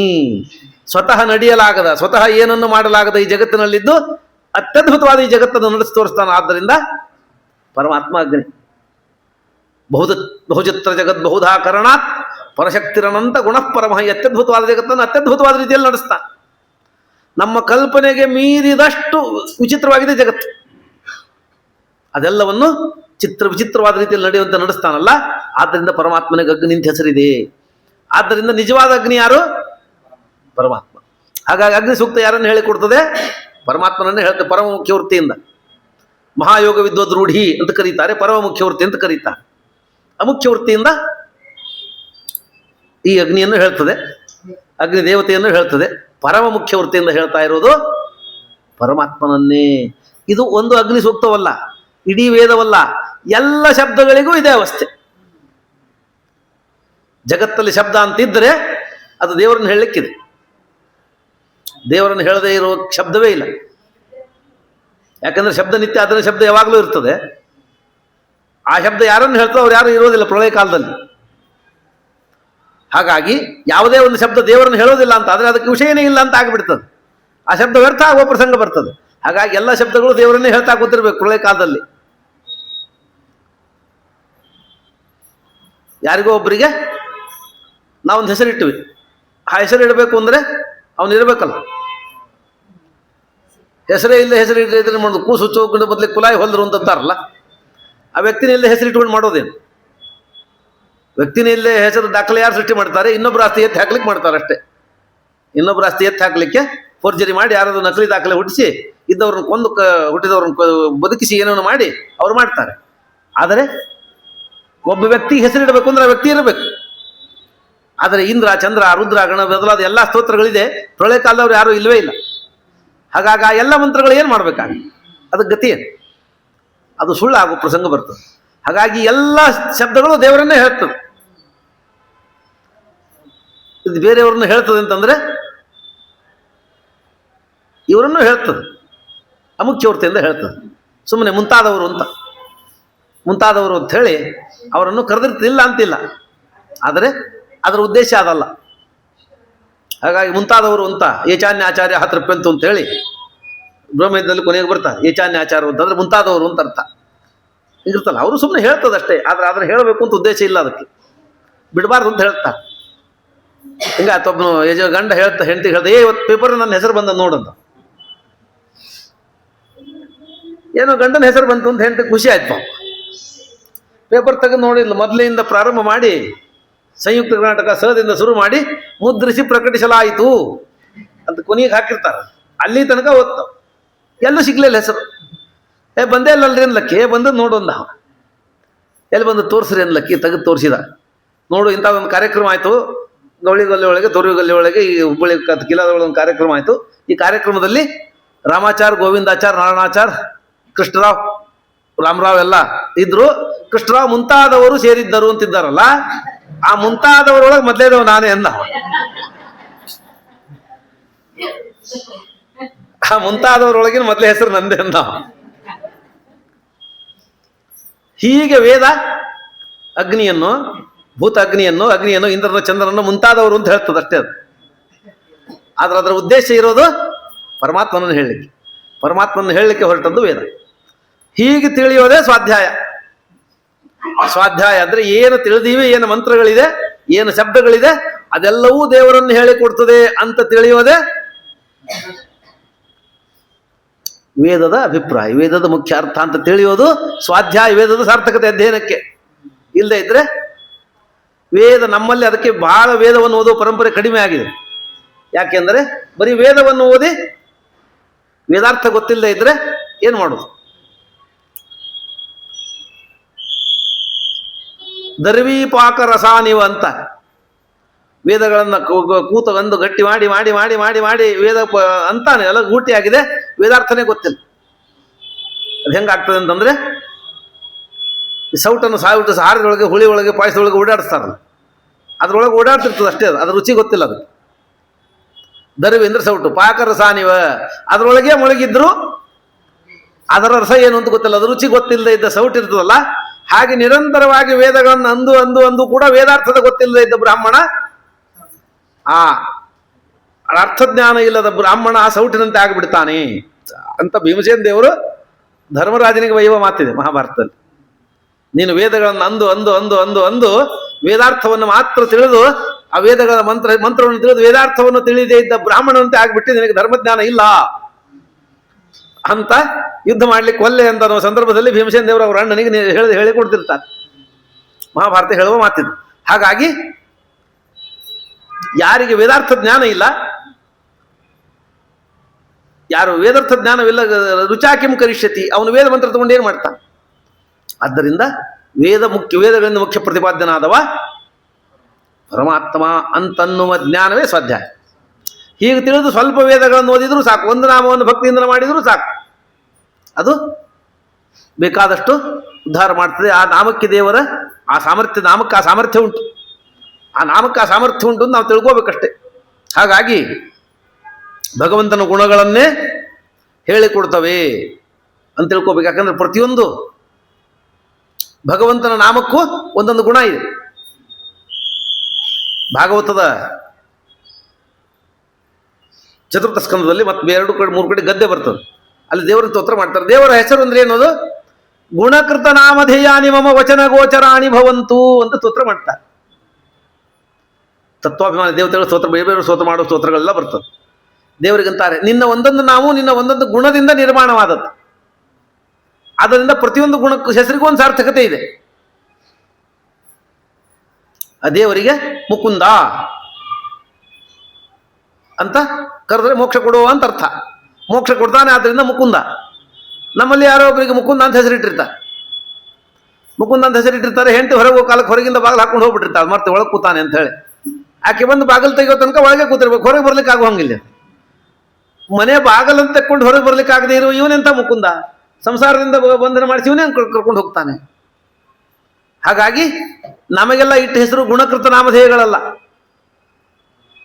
ಪಿತೃಕೃತ ನಾಮಧೇಯ. ಅಪ್ಪ ಹೆಸರಿಟ್ಟ, ಸ್ವಾದರತ್ತಿ ಕಿವ್ಯಾಗ ಹೋದ್ರೆ ಬೆನ್ನು ಬಡಿಸ್ಕೊಂಡು ಹೋದ್ಲು, ಹಂಗಾಗಿ ನಮಗೆ ಆ ಹೆಸರು ಬಂತಷ್ಟೆ. ಆ ಹೆಸರು ನಮಗೆ ಇರಬೇಕು, ಆ ಅರ್ಥ ನಮ್ಮಲ್ಲಿ ಇರಬೇಕು ಅಂತೇನಿಲ್ಲ. ಭೀಮಸೇನ ಅಂತ ಹೆಸರಿಟ್ಟಿರ್ತಾರೆ, ಭೀಮಸೇನ ಅಂತ ಹೆಸರಿಟ್ಟಿರ್ತಾರೆ. ಭೀಮಸೇನ ಅಂತ ಹೆಸರು ಅವನು ಲೋಟ ಎತ್ತಲಿಕ್ಕೆ ಆಗೋದಿಲ್ಲ ಪಾಪ, ತುಂಬಿದ ಲೋಟ ಎತ್ತಲಿಕ್ಕೆ ಆಗದೆ ಇದ್ದ ಅವಸ್ಥೆಯಲ್ಲಿ ಇರ್ತಾವ. ಹೆಸರು ಮಾತ್ರ ಭೀಮಸೇನ. ಭೀಮಸೇನ ಅಂತ ಹೆಸರು ಏನು ಭಯ ಅವರಿಗೆ. ಇದು ಮಾಡಿ ಓಣಿ ಒಳಗೆ ಒಬ್ಬ ಹೋಗಂಗಿಲ್ಲ, ನಾಯಿ ಬರ್ತಾವೆ ಅಂತ ಹೆದರಿಕಿ, ಮನೆಯೊಳಗೆ ಇಲಿ ಇರ್ತಾವೆ ಅಂತ ಹೆದರಿಕಿ. ಹೆಂಡತಿ ಊರಿಗೆ ಹೋದ್ರೆ ಹಿಂದೆ ಹೊಂಟು ಬಿಡ್ತಾನೋ, ಹೆಂಡತಿ ತವ್ರ ಮನೆಗೆ ಹೋದ್ರೆ ನಾನು ಬರ್ತೀನಿ, ಒಬ್ಬನೇ ಇರ್ಲಿಕ್ಕೆ ಭಯ ಮನೆಯೊಳಗೆ ಅವನಿಗೆ. ಹೆಸರು ಮಾತ್ರ ಭೀಮಸೇನ. ಹೀಗಿರ್ತಾರೆ. ಸುಂದರ ಅಂತ ಹೆಸರಿಟ್ಟಿರ್ತಾರೆ, ಹೆಸರು ಸುಂದರ. ಮುಖ ನೋಡಿದ್ರೆ ಮಕ್ಕಳಿಗೆ 3 ದಿವಸ ಜ್ವರ ಬರ್ಬೇಕು, ಹಂಗಿರ್ತಾವ. ಲತಾ ಅಂತ ಹೆಸರಿಟ್ಟಿರ್ತಾರೆ. ಲತಾ ಅಂದ್ರೆ ಬಳ್ಳಿ ಅಂತ ಅರ್ಥ. ಹೆಸರು ಮಾತ್ರ ಲತಾ, ಕೂಡ್ಲಿಕ್ಕೆ ಬರೋಂಗಿಲ್ಲ, ಹೇಳಲಿಕ್ಕೆ ಬರೋಂಗಿಲ್ಲ.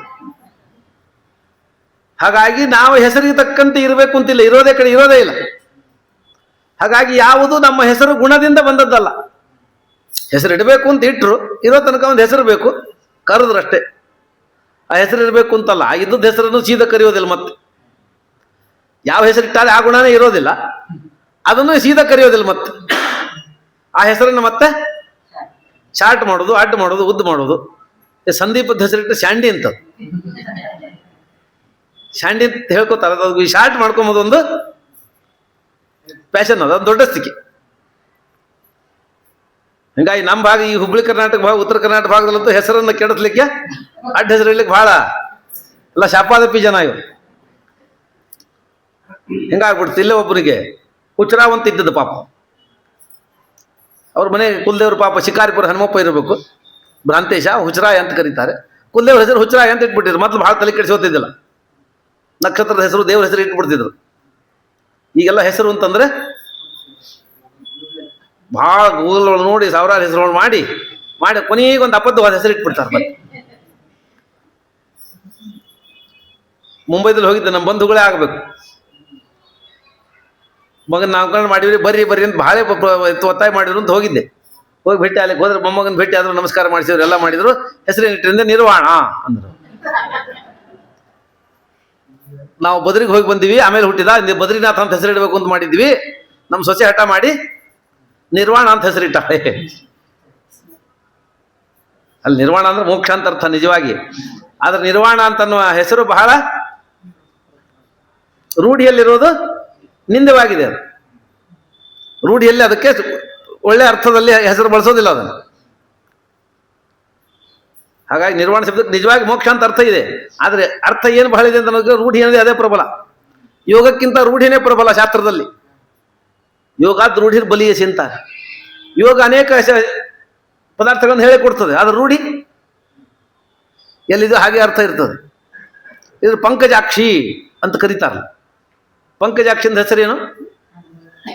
ಕಮಲದಂತೆ ಕಣ್ಣುಳ್ಳವಳು ಅಂತ ಅರ್ಥ, ಪ್ರಸಿದ್ಧವಾಗಿ ಅರ್ಥ. ಇದು ರೂಢಿ ಇದು. ಆದರೆ ಪಂಕಜ ಅಂತ ಅನ್ನೋದಕ್ಕೆ ಅರ್ಥ ಏನು?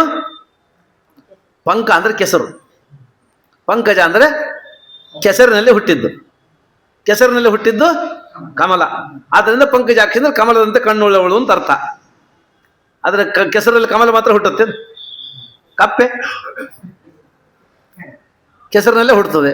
ಹವಸೆ, ಪಾಚಿ, ಹಸಿರು ಪಾಚಿ ನೀರಲ್ಲೇ ಹುಟ್ಟುತ್ತದೆ. ಹೊಲಸು, ಗಿಡ ಮರ, ಬುಳ್ಳುಗಳು ಕೆಸರಲ್ಲೇ ಹುಟ್ಟುತ್ತದೆ. ಹಾಗಾಗಿ ಯಾರಿಗಾದ್ರೂ ಪಂಕಜಾಕ್ಷಿ ಅಂದ್ರೆ ಸಂತೋಷ ಯಾಕಾಗುತ್ತೆ? ನಾನು ಕಮಲದಂತೆ ಕಣ್ಣುಳ್ಳವಳು ಅಂದಾರೆ ಅಂತ. ಯಾರಿಗಾದ್ರೂ ಪಂಕಜಾಕ್ಷಿ ಅಂತ ಕರೆದಿಲ್ಲ, ಕಪ್ಪೆ ಅಂತ ಕಣ್ಣಿದೆ ನಿಂದು ಅಂದ್ರೆ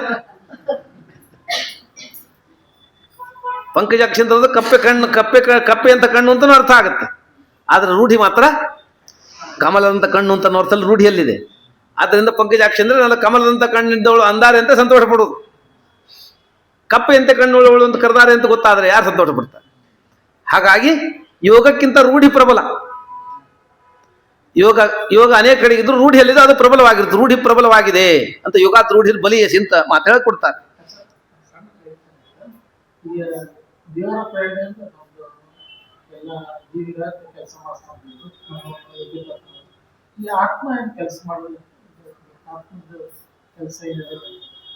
ಆತ್ಮನ ಕೆಲಸ ಅಂದ್ರೆ ಏನು? ಮತ್ತೆ ಜೀವ ಮಾಡೋ ಕೆಲಸ ಎಲ್ಲ ಆತ್ಮನ ಕೆಲಸನೇ.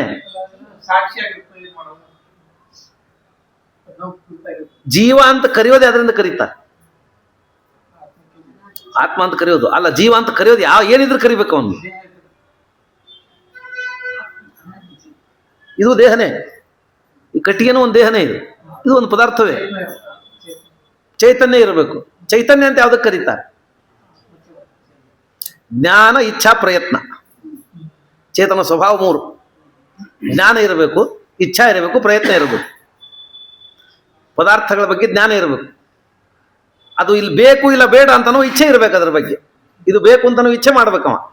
ಅದನ್ನು ಪಡೀಲಿಕ್ಕೆ ಅಥವಾ ಅದನ್ನು ದೂರ ಮಾಡಲಿಕ್ಕೆ ಪ್ರಯತ್ನ ಮಾಡ್ಬೇಕು. ಇಷ್ಟು ಮಾಡಿದ್ರೆ ಜೀವ ಆಗ್ತಾನೆ, ಇಲ್ಲದ್ರೆ ಜೀವ ಅಲ್ಲ.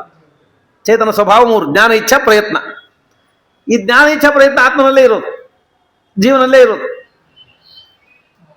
ಈ ಜೀವ ದೇಹ ಬಿಟ್ಟು ಹೋದ್ಮೇಲೆ ಅದಕ್ಕೆ ಜ್ಞಾನ ಇಲ್ಲ, ಇಚ್ಛೆ ಇಲ್ಲ, ಪ್ರಯತ್ನ ಇಲ್ಲ. ಆ ದೇಹ ಏನು ಪ್ರಯತ್ನ ಮಾಡೋದಿಲ್ಲ. ಶವ ಏನು ಪ್ರಯತ್ನ ಮಾಡೋದಿಲ್ಲ. ಶವಕ್ಕೆ ಜ್ಞಾನ ಆಗೋದಿಲ್ಲ, ಶವಕ್ಕೆ ಇಚ್ಛೆ ಆಗೋದಿಲ್ಲ, ಅದಕ್ಕೇನು ಬೇಕು ಅಂತ ಇಚ್ಛೆ ಆಗೋದಿಲ್ಲ. ಹಾಗಾಗಿ ಆತ್ಮ ಇರೋದರಿಂದ ಕೆಲಸ ಮಾಡೋದು. ಹಾಗಾಗಿ ಜ್ಞಾನ ಒಂದು ಕೆಲಸ, ಜ್ಞಾನ ಒಂದು ಮುಖ್ಯವಾದ ಕೆಲಸ. ಜ್ಞಾನ ಇರೋದು ಕೆಲಸ ಆಗುತ್ತೆ. ಜ್ಞಾನ ಇಲ್ಲ ಅಂದ್ರೆ ದೇಹ ಏನು ಕೆಲಸ ಮಾಡೋದಿಲ್ಲ. ಮಿದುಳು ಸತ್ತು ಹೋಗಿದೆ ಅಂತಾರಲ್ಲ, ಕೆಲವರು ಬದುಕಿರ್ತಾರೆ, ಮಿದುಳು ಕೆಲಸ ಮಾಡೋದಿಲ್ಲ. ಕೋಮ, ಅರ್ಧ ಸತ್ತಾಗೇನೆ. ಮನುಷ್ಯ ಸತ್ತ ಮೇಲೂ 9-10 ನಿಮಿಷ ಮಿದುಳು ಜೀವಂತ ಇರ್ತದಂತೆ. ಮನುಷ್ಯ ಮರಣ ಹೋದ ಮೇಲೂ 9-10 ನಿಮಿಷಗಳವರೆಗೆ ಮಿದುಳು ಜೀವಂತ ಇರ್ತದಂತೆ. ಆಮೇಲೆ ಬ್ರೇನ್ ಆಫ್ ಆಗುತ್ತೆ. ಯಾಕಂದ್ರೆ ಬ್ರೇನೇ ಮೊದಲು ಆಫ್ ಆದರೆ ಎಲ್ಲ ಫಂಕ್ಷನ್ ನಿಂತು ಹೋಗುತ್ತೆ. ಹಾಗಾಗಿ ಮನುಷ್ಯ ಮರಣ ಹೊಂದಿದ ಮೇಲೂ, ಉಸಿರಾಟ ನಿಂತ ಮೇಲೂ 9-10-7 ನಿಮಿಷ ಹೇಳ್ತಾರೆ. ಅಂತೂ ಸ್ವಲ್ಪ ಸಮಯದವರೆಗೆ ಮಿದುಳು ಚಾಲೂ ಇರ್ತದೆ, ಆಮೇಲೆ ಮಿದುಳು ಆಫ್ ಆಗುತ್ತೆ. ಹಾಗಾಗಿ ಜ್ಞಾನ ಇಲ್ಲ ಅಂದ್ರೆ ಕೆಲಸ ಆಗೋದಿಲ್ಲ. ಜ್ಞಾನ ಮುಖ್ಯ ಕೆಲಸ. ಜ್ಞಾನ ಇದ್ರೆ ಇಚ್ಛೆ ಬರ್ತದೆ, ಇಚ್ಛೆ ಇದ್ರೆ ಪ್ರಯತ್ನ ಮಾಡ್ತಾನೆ. ಹಾಗಾಗಿ ಚೇತನನಿಗೆ 3 ಗುಣ ಇದ್ರೆ ಚೇತನ ಅವನು. ಜ್ಞಾನ, ಇಚ್ಛೆ, ಪ್ರಯತ್ನಗಳು. ಈ ಜ್ಞಾನ, ಇಚ್ಛೆ, ಪ್ರಯತ್ನಗಳು ಆತ್ಮನಿಗೆ ಅವರು. ಆ ಆತ್ಮನಿಗೆ ಜ್ಞಾನ, ಇಚ್ಛೆ, ಪ್ರಯತ್ನ ಇದ್ದದ್ರಿಂದ ದೇಹ ಕೆಲಸ ಮಾಡ್ತದೆ. ಹಾಗಾಗಿ ಏನು ಕೆಲಸ ಮಾಡೋದು, ಮಾಡಿಸೋದೆಲ್ಲ ಆತ್ಮನೇ.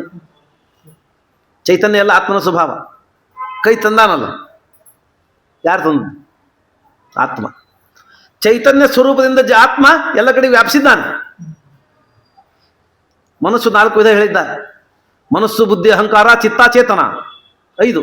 ಮನಸ್ಸು, ಬುದ್ಧಿ, ಅಹಂಕಾರ, ಚಿತ್ತ, ಚೇತನ ಅಂತಿದೆ. ಮನಸ್ಸು ವಿಕಲ್ಪ ಮಾಡೋದು, ಬುದ್ಧಿ ನಿರ್ಣಯ ಮಾಡೋದು.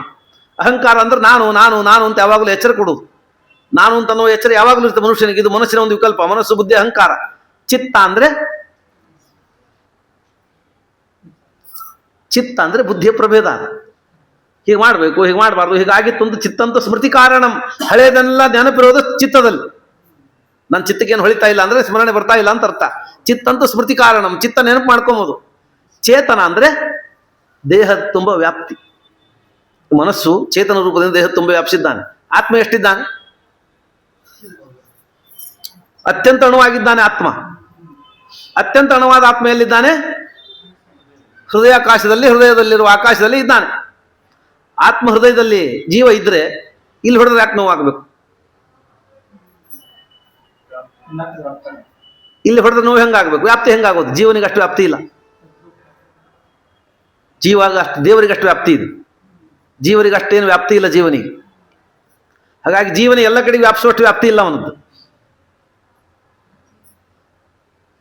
ಈ ಬಟ್ಟಿಗೆ ಏನಾದರೂ ಹೊಡೆದ್ರೆ ನೋವಾಗುತ್ತೆ, ಬಿಸಿ ಹತ್ತಿದ್ರೆ ನೋವಾಗುತ್ತೆ, ಥಂಡಿ ಹತ್ತಿರ ಅನುಭವ ಬರ್ತದೆ, ಎಲ್ಲ ಅನುಭವ ಬರ್ತದೆ. ಎಷ್ಟು ಬೇಗ ಬರ್ತದೆ?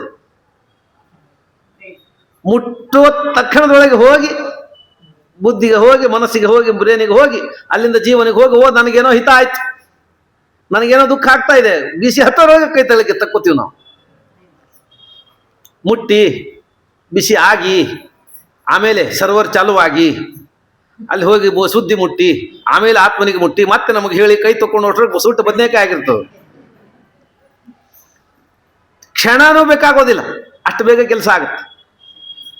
ಆ ಫ್ರಾಕ್ಷನ್ ಆಫ್ ಸೆಕೆಂಡ್ ಒಳಗೆ ಕೈ ತಕ್ಕೋತೀವಿ ನಾವು.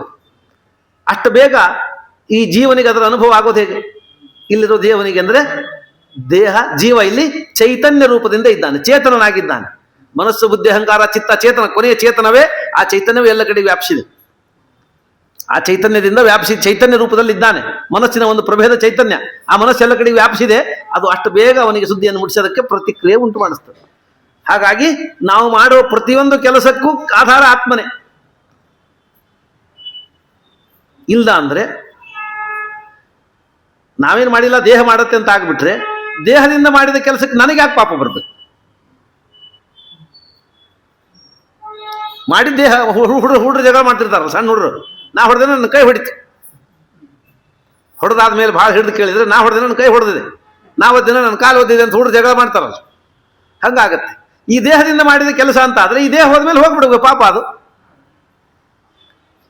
ಮಾಡಿದ್ದು ಈ ದೇಹದಿಂದ ಪಾಪ, ಈ ದೇಹ ಹೋಗ್ಬಿಡುತ್ತೆ ನಂದು. ಮುಂದಿನ ಜನ್ಮ ಬಂದಾಗ ಅದಕ್ಕೆ ಯಾಕೆ ಶಿಕ್ಷೆ ಆಗ್ಬೇಕು ನನಗೆ? ಮುಂದಿನ ಜನ್ಮ ಅದ್ರ ಮುಂದೆ 10, 100, 1000 ಯಾವುದೋ ಜನ್ಮ ಬಂದಾಗ ಎಂದೋ ಮಾಡಿದ ಪಾಪಕ್ಕೆ ನಂಗೆ ಶಿಕ್ಷೆ ಅಥವಾ ಪಾಪ ಪುಣ್ಯ ಎರಡೂ ಸಿಗುತ್ತೆ, ಸುಖ ಎರಡೂ ಆಗುತ್ತೆ. ಈ ಜನ್ಮದಿಂದ ಈ ದೇಹದಿಂದ ಮಾಡಿದ ಪಾಪ ಪುಣ್ಯಗಳಿಗೆ ಯಾವುದೋ ದೇಹಕ್ಕೆ ಯಾಕೆ ಆಗಬೇಕು? ಮಾಡಿದ ದೇಹ ಹೋಯ್ತು, ಹೋಗ್ಲಿ ಅದು ಅನ್ನೋ ಹಂಗಿಲ್ಲ. ಯಾಕಂದ್ರೆ ದೇಹ ಮಾಡಿದ್ರು ಮಾಡಿಸಿದವನು ನಾನೇ. ಇದರಿಂದ ಮಾಡಿದ ಎಲ್ಲ ಕರ್ಮ ಆಗಿದ್ದು ನನ್ನಿಂದ, ನನ್ನ ಇಚ್ಛೆಯಿಂದ ಆದದ್ದು, ನನ್ನ ಪ್ರಯತ್ನದಿಂದ ಆಗಿದೆ. ಆದ್ದರಿಂದ ಯಾವುದೇ ದೇಹ ಹೋದ್ರೂ ಮುಂದೆ ಬಂದ ದೇಹದಲ್ಲಿ ಅದಕ್ಕೆ ಶಿಕ್ಷೆ ಆಗುತ್ತೆ. ಆದ್ದರಿಂದ ದೇಹದಲ್ಲಿ ಮಾಡುವ ಎಲ್ಲ ಕೆಲಸ ಆತ್ಮನದ್ದೇ, ಜೀವನದೇ ಕೆಲಸ. ದೇಹ ಒಂದು ಮಾಧ್ಯಮ ಅಷ್ಟೇ. ದೇಹ ಒಂದು ಕೆಲಸ ಮಾಡಲಿಕ್ಕೆ ಇದೊಂದು ಮಾಧ್ಯಮ ಅಷ್ಟೇ.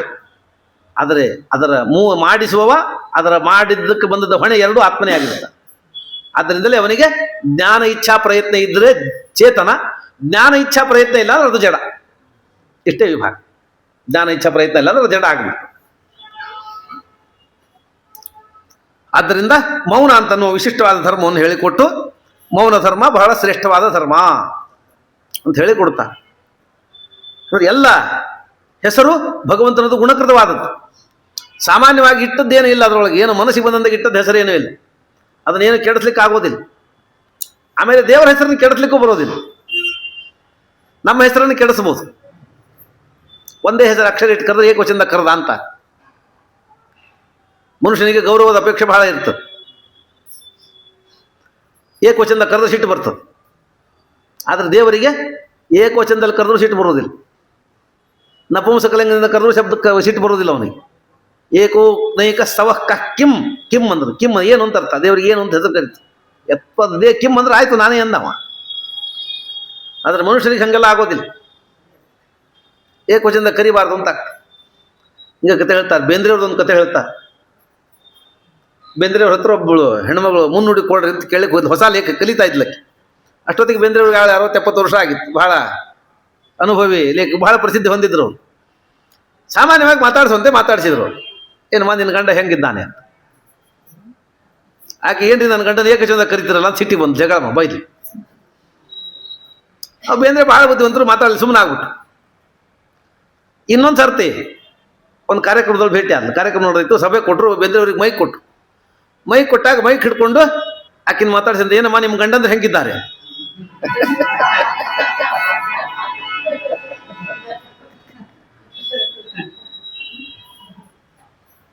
ತಲೆ ಕೆಳಗೆ ಹಾಕೊಂಡು ಕೂಡ್ಬೇಕಾತಕ್ಕೆ, ನಾನು ಹಂಗಿರ್ಲಿಲ್ಲ. ಜನ ಪ್ರಯತ್ನ ಮಾಡ್ತಾ ಹೀಗಾಗ್ಬಿಡ್ತು. ದೇವರಿಗೆ ಏಕವಚನದಲ್ಲಿ ಕರೆದ್ರು ಏನು ಹಾನಿ ಇಲ್ಲ, ಯಾಕಂದ್ರೆ ಒಂದೊಂದು ಅಕ್ಷರವೂ ದೇವರ ನಾಮವೇ. ನಮಗೆ ಅರ್ಧ ಹೆಸರು ಕರೆದ್ರೆ, ಆದ್ರೆ ದೇವರಿಗೆ ಅಂತ ಹೆಸರಿದೆ. ಅಂದ್ರೆ ದೇವರು. ತತ್ವನ್ಯಾಸ ಮಾಡ್ಕೊಂಡು ಮಾತ್ರಕನ್ಯಾಸ ಮಾಡಿದ್ರು ಗೊತ್ತ. ಮಜಾಯ ನಮಃ, ಆಮ್ ಆನಂದಾಯ ನಮಃ, ಇಂ ಇಂದ್ರಾಯ ನಮಃ, ಇಂ ಈಶಾನಾಯ. ಅಂದ್ರೆ ಅಂದ್ರೆ ಆನಂದ, ಈ ಅಂದ್ರೆ ಇದ್ರ, ಈ ಅಂದ್ರೆ ಈಶಾನ, ಡಮ್ ಅಂದ್ರೆ ಟರ್ಕಿ, ಟಮ್ ಅಂದ್ರೆ ಟರ್ಕಿ, ಕ್ಷಮ್ ಅಂದ್ರೆ ನರಸಿಂಹ. ಹೀಗೆ ಒಂದೊಂದು ಅಕ್ಷರಕ್ಕೂ ಒಂದೊಂದು ಭಗವದ್ ರೂಪ ಇದೆ. ಹಾಗಾಗಿ ನೀವು ಒಂದೇ ಅಕ್ಷರ ಕರೆದ್ರು ದೇವರ ಹೆಸರೇ ಅದು. ಹಾಗಾಗಿ ದೇವರು ಒಂದೇ ಅಕ್ಷರ ಕರೆದು ಹೆಸರು ಅಪಮಾನ ಮಾಡಿಬಿಟ್ಟೆ ಅಂತ ಅನ್ಕೊಂಬಂಗಿಲ್ಲ, ಅದು ಹೆಸರೇ ಇದೆ ದೇವರಿಗೆ. ಮನುಷ್ಯರಿಗೆ ಏನೋ ವಿಕಾರಗೊಳಿಸಬಹುದು, ದೇವರ ಹೆಸರು ವಿಕಾರನೂ ಆಗುವಂಗಿಲ್ಲ. ವಿಕೃತವಾದ ಹೆಸರು ದೇವರದ್ದೇ, ವಿಕೃತವಾದ ಹೆಸರು ಕೂಡ ದೇವರದ್ದೇ. ಪಾಪೇಂದ್ರ ದೇವರೇ, ದುಃಖೇಂದ್ರ ದೇವರೇ ಆಗಿಬಿಟ್ಟ. ನಾವು ನಿಯಾಮಕತ್ವನಾಗಿದ್ದಾನೆ. ಆದರೆ ಮನುಷ್ಯರ ಹೆಸರನ್ನ ಸಣ್ಣದು ಮಾಡಿ, ಕೆಲವರಿಗೆ ಸಣ್ಣದು ಮಾಡೋ ಫ್ಯಾಷನ್ ಆಗಿಬಿಟ್ಟಿದೆ. ಹೆಸರನ್ನು ಸಣ್ಣ ಮಾಡ್ಕೊಂಬೋದು. ಹೇಳಿದ್ನಲ್ಲ, ಒಬ್ಬನಿಗೆ ಹುಚ್ಚರಾವ್ ಅಂತ ಹೆಸರು ಇಟ್ಟಿದ್ರು, ಕುಲದೇವರು ಅಂತ ಹೇಳಿ. ಇಲ್ಲಿದ್ದಾಗೆಲ್ಲ ಹುಚ್ಚರಾವ್ ಅಂತ ಕರೀತಿದ್ರು ಎಲ್ಲರೂ. ಆಮೇಲೆ ಅವನು ಬೆಂಗಳೂರು ಶಿಫ್ಟ್ ಆದ. ಮಕ್ಕಳು ಬೆಂಗಳೂರು ನೌಕರಿ ಹಿಡಿದ್ರು. ಮಗ ಸೊಸೆ ಅಲ್ಲೇ, ಇಬ್ಬರಿಗೂ ನೌಕರಿ ಆಯಿತು. ಸ್ವಲ್ಪ ದಿವಸ ಇಲ್ಲೇ ಮನೆಗೆ ಬಾಡಿಗೆ ಕೊಟ್ಟು 6 ತಿಂಗಳಲ್ಲಿ ಇರ್ತೀನಿ, ಅಲ್ಲಿ ಇರ್ತೀನಿ ಅಂತ 4 ವರ್ಷ ಓಡಾಡಿ, ಆಮೇಲೆ ಇನ್ನೇನು ವಯಸ್ಸಾಯ್ತು, ನಿಮ್ಗೆ ಒಬ್ಬರು ಇರ್ಲಿಕ್ಕೆ ಆಗೋದು, ಇಲ್ಲೇ ಬರ್ರಿ ಅಂದರು. ಮನೆ ಮಾರ್ಕೊಂಡು ಏನೋ ಮಾಡ್ಕೊಂಡು ಬೆಂಗಳೂರಿಗೆ ಹೋಗಿ ಸೆಟ್ಲ್ ಆದ. ಏನೋ ಕಾರ್ಯಕ್ರಮ ಇತ್ತು, ಬಂದ ಹುಬ್ಳಿಗೆ ಬಂದ. ಯಾರೋ ಕೇಳಿದ್ರು, ಹೆಂಗಿದೀಪ ಹುಚ್ಚರಾಯ ಅಂತ ಹೇಳಿ. ನಾ ಹುಚ್ಚರಾವ್ ಅನ್ಬೇಡ್ರಿ, ನಾನು ಹುಚ್ಚರಾವಲ್ಲೀಗ, ನಾ ಹೆಚ್ಚರಾವ್ ಅಂದವ. ಬೆಂಗಳೂರಿಗೆ ಹೋಗಿ ಮತ್ತೆ ಹೇಳಿದ್ರು, ಯಾರಿಗೆ ಹುಚ್ಚರಾವ್ ಅಂತ ಹೆಸರು ಹುಚ್ಚರಾವ್ ಅಂತ ಹೆಸರು ಹೇಳ್ಬೇಡ, ಹೆಚ್ಚರಾವ್ ಅಂತ ಹೇಳು ಅಂತ ಹೇಳಿದ್ರು. ಅವ ಹೆಚ್ಚರಾವ್ ಅಂತ ಹೇಳ್ಕೊತಿದ್ದ. ಇಲ್ಲಂದ ನಾ ಹೆಚ್ಚರಾವ್ ಅಂದವ. ಅದಕ್ಕೆ ಇಲ್ಲಿ ಜನ ಅಂದ್ರು, ನೋಡ್ರಿ ಬೆಂಗಳೂರಿಗೆ ಹೋಗಿ ಇವನು ಹುಚ್ಚು ಹೆಚ್ಚಾಯ್ತು ಅಂದ್ರು. ಎಲ್ಲ ಹುಚ್ಚಿದ್ದ, ಆ ಹುಚ್ಚು ಹೆಚ್ಚಾಗಿದೆ ಈಗ ಅಂದ್ರು. ಅದ್ರ ದೇವರ ಹೆಸರನ್ನು ಹಿಂಗೆ ವಿಕಾರ ಮಾಡ್ಲಿಕ್ಕೆ ಆಗೋದಿಲ್ಲ. ಒಂದು ಅಕ್ಷರ ಕರೆದ್ರು, 2 ಅಕ್ಷರ ಕರೆದ್ರು, ವಿಕಾರ ಹೆಂಗೆ ಕರೆದ್ರು ದೇವರ ಹೆಸರು ದೇವರದ್ದೇ ಆಗಿರುತ್ತೆ. ಹಾಗಾಗಿ ದೇವರನ್ನ ಕಸ್ಮೈ ದೇವಾಯ ಹವಿಷಾವಿಧೇಮ, ಯಾವ ದೇವರು ಎಲ್ಲಿದ್ದಾನೆ, ನೇತಿ ದೇವರು ಇಲ್ಲ ಅಂತ ಉಪನಿಷತ್ತು ಶುರುವಾಗುತ್ತೆ. ದೇವರು ಎಲ್ಲಿದ್ದಾನೆ, ದೇವರಿಲ್ಲ ಅಂತ ಉಪನಿಷತ್ತು ಶುರುವಾಗಿ ದೇವರು ಸರ್ವೋತ್ತಮ ಸೃಷ್ಟಿ ಮಾಡ್ತದೆ. ದೇವರು ಇಲ್ಲ ಅಂತ ದೇವರು ಹುಡುಕಾಟ ಶುರು ಮಾಡಿದ್ದೆ ಉಪನಿಷತ್ತು. ದೇವರು ಇಲ್ಲ ಅಂತ ಕೇಳಿ ದೇವರನ್ನು ಹುಡುಕಿ ತಿಳಿಯುವ ಒಂದು ಎಲ್ಲಾದರೂ ಅವಕಾಶ ಇದ್ರೆ, ದೊಡ್ಡ ಅವಕಾಶ ಇದ್ರೆ, ಸ್ವಾತಂತ್ರ್ಯ ಇದ್ರೆ, ಅದು ವೈದಿಕ ಧರ್ಮದಲ್ಲಿ ಮಾತ್ರ. ಬೇರೆ ಯಾವುದೋ ಧರ್ಮಕ್ಕೆ ಹೋಗಿ ನಿಮ್ಮ ಯೇಸು ಇಲ್ಲ ಅಂತಂದು ಹೇಳ್ರಿ, ನಿಮ್ಮ ದೇವರು ಅಲ್ಲ ಇಲ್ಲ ಅಂತ ಹೇಳಿ ನೋಡ್ರಿ, ಮುಂದಿನ ಹೆಜ್ಜೆ ಏನು?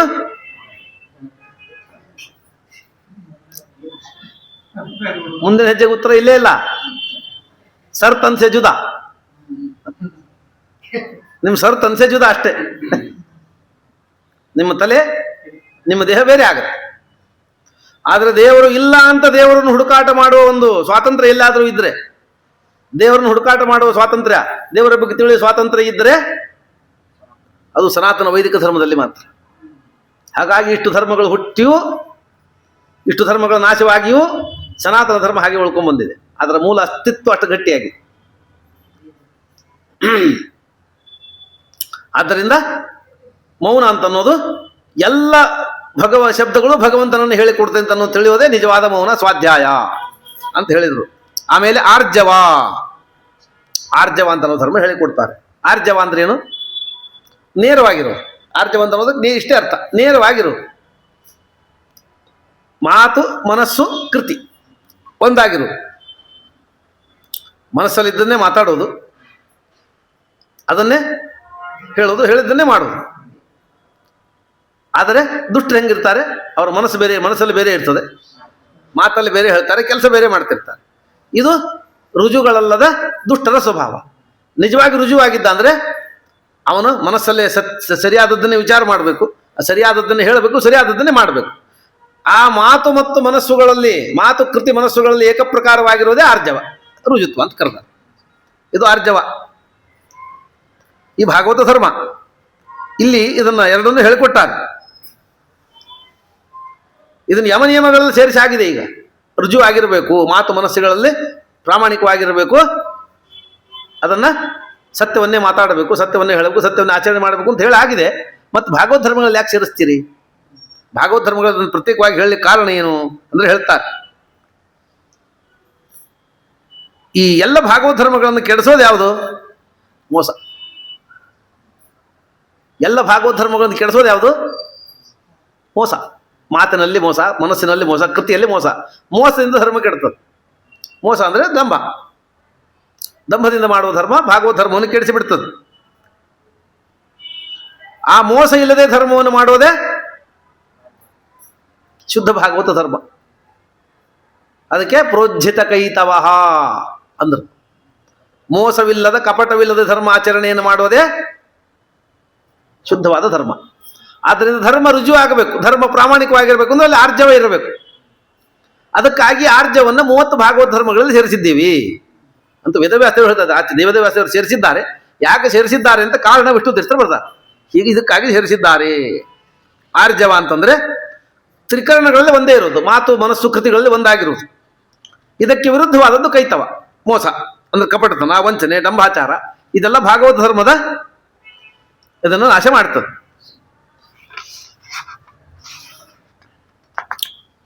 ಈ ಕಪಟತ್ವವನ್ನು ಕಳೆದಂದ್ರೆ ಅದು ಕರ್ಮಶ್ರೇಷ್ಠ ಆಗ್ತದೆ. ಆದ್ದರಿಂದ ಸಕಲ ಭಾಗವತ ಧರ್ಮಗಳಲ್ಲೂ ಆರ್ಜವ ಬಹಳ ಉತ್ತಮವಾದದ್ದು. ಅಂದ್ರೆ ಏನು ಮಾತಾಡ್ತಾನೆ ಅದನ್ನು ಪ್ರಾಮಾಣಿಕವಾಗಿ ಮಾತಾಡಬೇಕು, ಏನು ಮಾಡ್ತಾನೆ ಅದನ್ನು ಪ್ರಾಮಾಣಿಕವಾಗಿ ಮಾಡಬೇಕು, ಏನು ವಿಚಾರ ಮಾಡ್ತಾನೆ ಅದನ್ನು ಪ್ರಾಮಾಣಿಕವಾಗಿ ಮಾಡಬೇಕು. ಪ್ರಾಮಾಣಿಕವಾಗಿ ಅಂದರೆ ಬರೀ ಪ್ರಾಮಾಣಿಕ ಮೋಸ ಮಾಡದೇ ಇರೋದಷ್ಟೇ ಅಲ್ಲ, ಭಗವಂತನಿಗೆ ಪ್ರೀತಿ ಆಗಲಿ ಅಂತ ಅನ್ನೋದು ಪ್ರಾಮಾಣಿಕತೆ. ನಿಜವಾಗಿ ಭಗವಂತನ ಪ್ರೀತಿ ಆಗಲಿ ಅಂತ. ಇಲ್ಲಾದ್ರೆ ಈಗೊಂದು ಬಹಳ ಟ್ರೆಂಡ್ ಇದೆ, ನೀನು ಏನು ಕೆಲಸ ಮಾಡಿದರೂ ಅಡ್ಡಿ ಇಲ್ಲ, ಅದನ್ನು ಪ್ರಾಮಾಣಿಕವಾಗಿ ಮಾಡು. ಮಾಡುವ ಕೆಲಸವನ್ನು ಪ್ರಾಮಾಣಿಕವಾಗಿ ಮಾಡಿದ್ರೆ ಅದೇ ದೇವರ ಪೂಜೆ ಆಗ್ತದೆ ಅಂತ ಈ ಗೀತೆಯ ಬಗ್ಗೆ ಹೇಳೋರೆಲ್ಲ ಹೇಳ್ತಾರೆ. Bhagavad Gita as it is, Bhagavad Gita Yatharupa. ಅಲ್ಲಿ ಭಗವದ್ಗೀತೆ ಏನು ಹೇಳ್ತದೆ? ನೀನು ಏನು ಮಾಡಿದರೂ ಅಡ್ಡಿ ಇಲ್ಲ, ಅದನ್ನು ಪ್ರಾಮಾಣಿಕವಾಗಿ ಮಾಡಷ್ಟು, ಅದು ದೇವರ ಪೂಜೆ ಆಗ್ತದೆ. ಹಂಗಾದ್ರೆ ನಾವು ಪ್ರಾಮಾಣಿಕವಾಗಿ ಕಳ್ತನ ಮಾಡ್ತೀವಿ.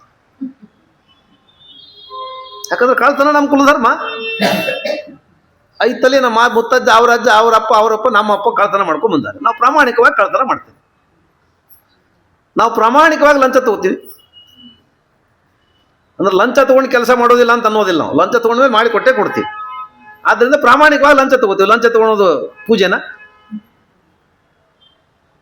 ಆದ್ದರಿಂದ ಪ್ರಾಮಾಣಿಕವಾಗಿ ಮಾಡಬೇಕು ಅಂತ ಅನ್ನೋದು ಎಷ್ಟು ಮುಖ್ಯನೋ, ಆ ಕೆಲಸ ನಿನಗೆ ವಿಹಿತ ಆಗಿರಬೇಕು ಅಂತ ಅನ್ನೋದು ಅಷ್ಟೇ ಮುಖ್ಯ. ನೀನು ವಿಹಿತ ಕರ್ಮವನ್ನು ಮಾಡಬೇಕು, ಅದನ್ನು ಪ್ರಾಮಾಣಿಕವಾಗಿ ಮಾಡಬೇಕಷ್ಟೇ ಹೊರತಾಗಿ ಏನೇನನ್ನೋ ಪ್ರಾಮಾಣಿಕವಾಗಿ ಮಾಡಿ ಉಪಯೋಗ ಇಲ್ಲ. ಮೊದಲು ನೀನು ಏನು ಮಾಡಬೇಕು ಅದನ್ನು ಮಾಡ್ಲಿಕ್ಕೆ ಕಲಿಬೇಕು. ಆಮೇಲೆ ಅದನ್ನು ಪ್ರಾಮಾಣಿಕವಾಗಿ ಮಾಡ್ಲಿಕ್ಕೆ ಕಲಿಬೇಕು. ಬೇರೆ ಕೆಲಸವನ್ನು ಬಹಳ ಪ್ರಾಮಾಣಿಕವಾಗಿ ಮಾಡ್ತೀನಿ ಅಂದರೆ ಅವನಿಗೆ ಮಗನಿಗೆ ಇಂಜಿನಿಯರಿಂಗ್ ಓದಬೇಕು ಅಂತ ಅಪೇಕ್ಷೆ.